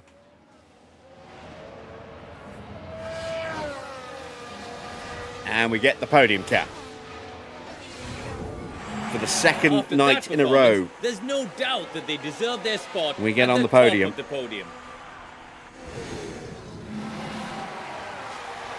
And our upgrades are working. Okay, buddy, that's the checkered flag. Our P2, upgrades are great job. definitely working. There will be some circuits where we will struggle a little bit still, but other circuits coming up where we will be very quick. I can't wait. As long as we keep our advantage like this job. in terms of pace and DRS, So I use can't a wait reminder for when you Monza. pull up. Engine off, wait 5 seconds. Monza could be and, amazing. turn the ignition off. I'm also looking forward to Baku as well. We're not too bad in the low speed. And that is predominantly what that circuit is, low speed and flat out. So we could theoretically be very quick there as well. Well, we have a 1-2, 4 retirements. It's Schumacher from Jensen, Alonso third, then Vettel and The Maldonado. McLaren driver put in a great performance today. It was a truly excellent win, with everything working together for the team and driver. A great display of team spirit there, as everyone finally gets the chance to share this moment. Now, Karun, with that result in mind, what would they be feeling like down at McLaren? I doubt they could be much happier. A win and a podium place. What a great way to round out the weekend. And that's it for this weekend here in Austria. For the next round, we're heading back to the heart of the UK. Get ready for a race to remember in Silverstone, the cradle of Formula One. So, confirmation then of the final result. Our first win on this playthrough. It is a win for Schumacher ahead of Jensen. Michael up 3 places from where he started, but also up from 22nd after 2 horrific lockups back to back within a couple of laps of each other. Jensen up 8 places from where he started in P10. Alonso takes third to round out the podium. Then it's Vettel in 4th, Maldonado 5th. Grosjean in 6th gets some points for Sauber. 7th for Satil. And Bruno Senna up 13 places, starting from the pit lane. Gets a couple of points as well to make it a very good day indeed for Lotus. Paul di Resta picks up a couple of consolation points for Mercedes after Hamilton's retirement. Same for Sauber with Hülkenberg's retirement. And Bianchi gets a point for Caterham. Also coming from the back row of the grid. 11th place, Jaime Alguersuari. Perez in 12th, Valtteri 13th. Rosberg down 11 places to finish in 14th. That is payback for him taking this out last night. Then it's Gutierrez in 15th, 16th for Kimi, who did get the fastest lap with a 103.6. Robert Wickens and Jean-Eric Verne, the last of the runners, in 17th and 18th. 4 retirements. Ricciardo's engine go bang, and he has to box to retire the car. Hülkenberg and Hamilton both involved in a collision contact at turn 7. I don't know if any penalties were issued. Don't think so. Then Ericsson, where did he spin out? Ericsson, I think he put it in the wall at turn 1 and brought out that VSC early on. Let's take a look then at the drivers' standings. Seb goes back to the top of the standings. Alonso moves past Hamilton as well, who did not score any points. So it's Seb top with 132, 5 points ahead of Fernando with 127. Hamilton with 121. Schumacher in 4th is now on 95 points, just 5 away from getting into triple digits. And that puts us 37 points behind Sebastian Vettel. All of a sudden, Schumacher is back in the conversation for maybe getting a championship this season. Paul di Resta with 63 points. Jensen up 2 places. He's on to 54 points now, moving ahead of Pastor Maldonado and Nico Hülkenberg. No points for Hülkenberg today after that collision with Hamilton. 10 points for Pastor, puts him on to 50. No points for Rosberg. He stays on 34, with Satil on 30. Grosjean on 26. Bruno Senna now on 13 points. Kimi Raikkonen on 10. Ricciardo has 9. Perez has 6. Bianchi gets his first point of the season and moves above Valtteri, who also has a point, which means the non-scorers are Jaime Alguersuari above Esteban Gutierrez, then Ericsson, Verne, and Robert Wickens. Let's take a look at the constructors' standings. Mercedes stay top. They're on 184 points, but having only picked up 4 points, their gap has come down to just 2 points now. Just 2 points separating Mercedes and Red Bull. They're on 182. Ferrari have 161. We have closed the gap massively to Ferrari. We are now just 12 points behind them. And our target for the season is 3rd So that's brought us right back into that conversation. And we are, what, 35 points off the top of the constructors as well. So we're kind of shoehorning ourselves into the conversation for the actual constructors title as well, which would be amazing. Sauber have 62 points in 5th place. Then it's Lotus with 43. 10 points for Force India, 9 for Toro Rosso. Caterham close up by an extra point. They're now up to 7, thanks to Jules' point there. And Williams just the 1 point so far. Marussia still the only team yet to score, and that does not look like changing this year. In the pit stop challenge, Lotus got the quickest stop. We got 1 car into the top 10 there. 8th place for Jensen's 2.3 second stop. Force India 2nd, Red Bull 3rd and 4th. Caterham 5th, Toro Rosso 6th and 9th. Mercedes 7th. Marussia get a point in 10th. Once again, no sign of Ferrari. They once again look very slow. Both stops, I think, were over 3 seconds. Let's take a look here. Terrible first stop for Schumacher with a problem with the jacks. And a 2.5 second stop, better, but not good enough, unfortunately. And then Jensen's first stop wasn't good enough, but the second one was. So let's see what that's done to the standings. We're still top from Red Bull. We only picked up 4 points. The gap has come down to 27. Red Bull on 161 in 2nd place, with Lotus 3rd on 122. Caterham with 102. Mercedes on 91. Force India up 2 places today, picking up those 18 points. They jumped past Sauber and Toro Rosso. They're on 45. Toro Rosso themselves also jumping past Sauber, up to 37 with their 10 points today. So Sauber down 2 places, still on 28 points, with Williams on 19, Marussia now on 15, and Ferrari still pointless, and still their best stop is just 3.4 seconds. Really, really disastrous season for Ferrari's pit crew here. Both drivers hit their targets, and oh wow, yeah, we have to pay out $500,000 to Schumacher for getting the win. Oh, I didn't realise it was quite that much. That's a little bit more than I would have liked. But we do make a profit of $812,000. Let's head back to HQ and get prepped for the next Grand Prix. And I'm trying to remember where we're going. Is it Silverstone? I think it's Silverstone.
All right, we have a bonus point on the rating for Ben Barnicoat, up to a 70 overall now. 11 days till Silverstone, so we've got a little bit of time. We got the results of the regulation vote. We voted for extra engines, etc. Let's see if that actually goes through or not. We'll find that in a second. But first things first, we go to the board. And they were delighted, but were still in low confidence overall. I was kind of hoping that we would actually get that up a bit. You know, maybe hit satisfied today with a 1-2, but apparently not. We got a double podium, but it only counts as 1 for this because it's races, not actual individual podiums. So 4 out of 6 now. 2 more, and we get the long-term objective for the season complete, because that does expire at the end of this year. We are just below the season objective of 3rd place, but not by much now. We have closed that gap very, very significantly. So let's go into the inbox. post-race data. Something broke on one of the cars. Let's see. We lost side pods on both. Ooh, okay. I think we have spare side pods. And you see, Schumacher's expected finish was first. So it was fifth, and he got first. He actually qualified in fourth, so that would have been down one place from where we started. And there you see Jensen's expected finish was ninth, where he started in 10th, and he ended up in second. So a good result for both drivers. Let's take a look at the vote results. And that has passed with a 7-4 vote in favour of extra engines, gearboxes and ERSs. So one extra for the season that won't be taking place. But never mind. Let's see if we can swap out the side pods. I've got 2 spares. I've got 4. So that's good. We'll install replacements on both cars. There we go. But we are out of parts now there. Front wings high risk.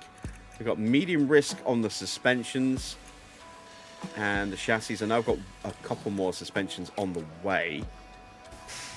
Underfloors at medium risk. Front wings, we've got plenty of front wings, so that's okay. And yeah, underfloor at medium risk on both cars. Might go at Silverstone, might not. Let's see. The build queue has 1 more chassis to come, 2 more suspensions to come, and we'll have them in 11 days. So by the time we get to Silverstone, we'll be nicely stocked on suspensions again. Side pods, though, we do not have any spare side pods. And we don't quite have enough money to get any more in production either. So we are going to need to manufacture at least 1 side pod, because we don't have any. I'm going to go with 2, because by the time we get the next ones designed and then built, the ones that have just gone on the car may well be breaking. So there we go. That takes away all of our cash. We're down to just $69,000, which is not nice. Yeah, a little bit more cash would be preferable. Speaking of cash, I think we get money after Silverstone. We do. We get our next sponsor payout in 2 weeks' time, right after the British Grand Prix. There you can see we've got a suspension there, a chassis there, a side pod there, and then our next suspension there. And then there's our side pod. Very nice. We've got a couple of designs finishing after the Mexican Grand Prix, which is our stand-in for Hockenheim. So we've got the German Grand Prix coming up straight after the British Grand Prix, back to back. After that, we then have our mid-season break, maybe? Looking. In fact, the mid-season break is straight after Silverstone. So that's a little weird. Or the board review is after Silverstone. Then we go to, as I say, Hockenheim, in air quotes there. Then we have the mid-season break, and then we have back-to-back races at Hungary and Spa. And then we have a gap of a week, and then back-to-back between Monza and Singapore. So Monza, assuming we can keep the pace in the car and the DRS looking as good as it is, which I think we can, Monza could be an amazing track for us. Potentially, if we get just a little bit more a little bit more high-speed downforce, Spa could be very nice to us. Mexico / Hockenheim. I don't know. We'll be very good in the first sector. Very good in the first sector. That huge long straight with the chicane, and then another long DRS zone as well. Everything after that then gets a little bit questionable. But we'll see how we do there. But I am very, very... and I think this could be a bad one. This is Hungary. That could be a bit rough, but I think we're in for another good result at Silverstone as well. Again, it's a circuit that is very, very fast. You spend a lot of that circuit flat out. Let's actually pull up the Silverstone sections by speed, so you can see we're flat out from the Wellington Straight, down the Wellington Straight into Brooklands. Then we've got medium speed, which is our weakest area of downforce. Then we're flat out of Woodcut through Luffield into Copse, High speed's pretty, not bad. It's 11th at the moment. Into Maggots and Beckett's, down the Hanger straight, through Stowe, and then up to Vale, and then the club corners to finish the lap as well. I think that could be another good result. That's next Monday. We are done with this file for the week. We are going to advance time a little bit. Get ourselves nicely sort of prepped a little bit more. Something purple in the inbox at this time of the year. That's not a good sign. Yeah, there we go. Extended deadline. It's going to push it back 12 days. All right. 300k is a lot. It's going to put us into debt. Let's take a look at that win. It's 19 days away. We're not going to get it in time for Mexico anyway, so we're just going to ignore. It'll be complete during the mid-season break, or when we come back from the mid-season break. It was scheduled to be when we come back from Mexico / Hockenheim. It was scheduled to be ready then on that Monday, I think. So it's going to get pushed back by another 12 days. So make that 32 days. Yeah, we'll be fine. We'll be fine. It only take 3 days to build. We'll just eat that delay. That's fine. It will give us a little bit of extra downforce, especially in the medium speed and high speed, which is nice. A little bit of improvement to the DRS and top speed. Not that we really need it, but it's nice to keep just topping it up here and there. And an extra 1% on our dirty air again. Don't really need it at the moment, but a top up is always nice because other teams will start to close us down a bit. So we will change the deadline, and who knows, maybe delaying it that extra 12 days means we'll get 12 days more expertise gain out of it. You never know. Maybe the one after that will be even better as a result. Would be nice. Schumacher unhappy about contract bonuses, but he's just had his first payout and he made $500,000, so he can't grumble too much. Jensen enthusiastic, a little miffed about where he sits in the driver's standings, but that should hopefully improve. Team members here a little miffed about the constructor standings, but again, they're neutral, so they're not really that bothered by it. And we've got full enthusiasm throughout the entire team, which is fantastic. Fantastic. Everyone's riding a crest of a wave right now.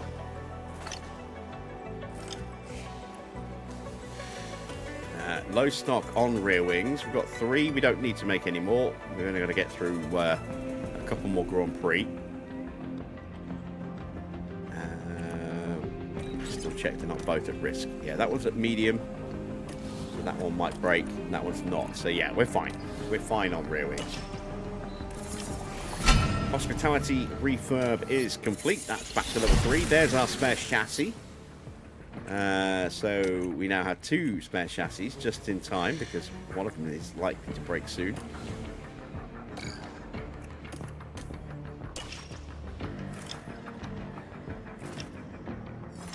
There's our first spare side pod. There's our spare suspension.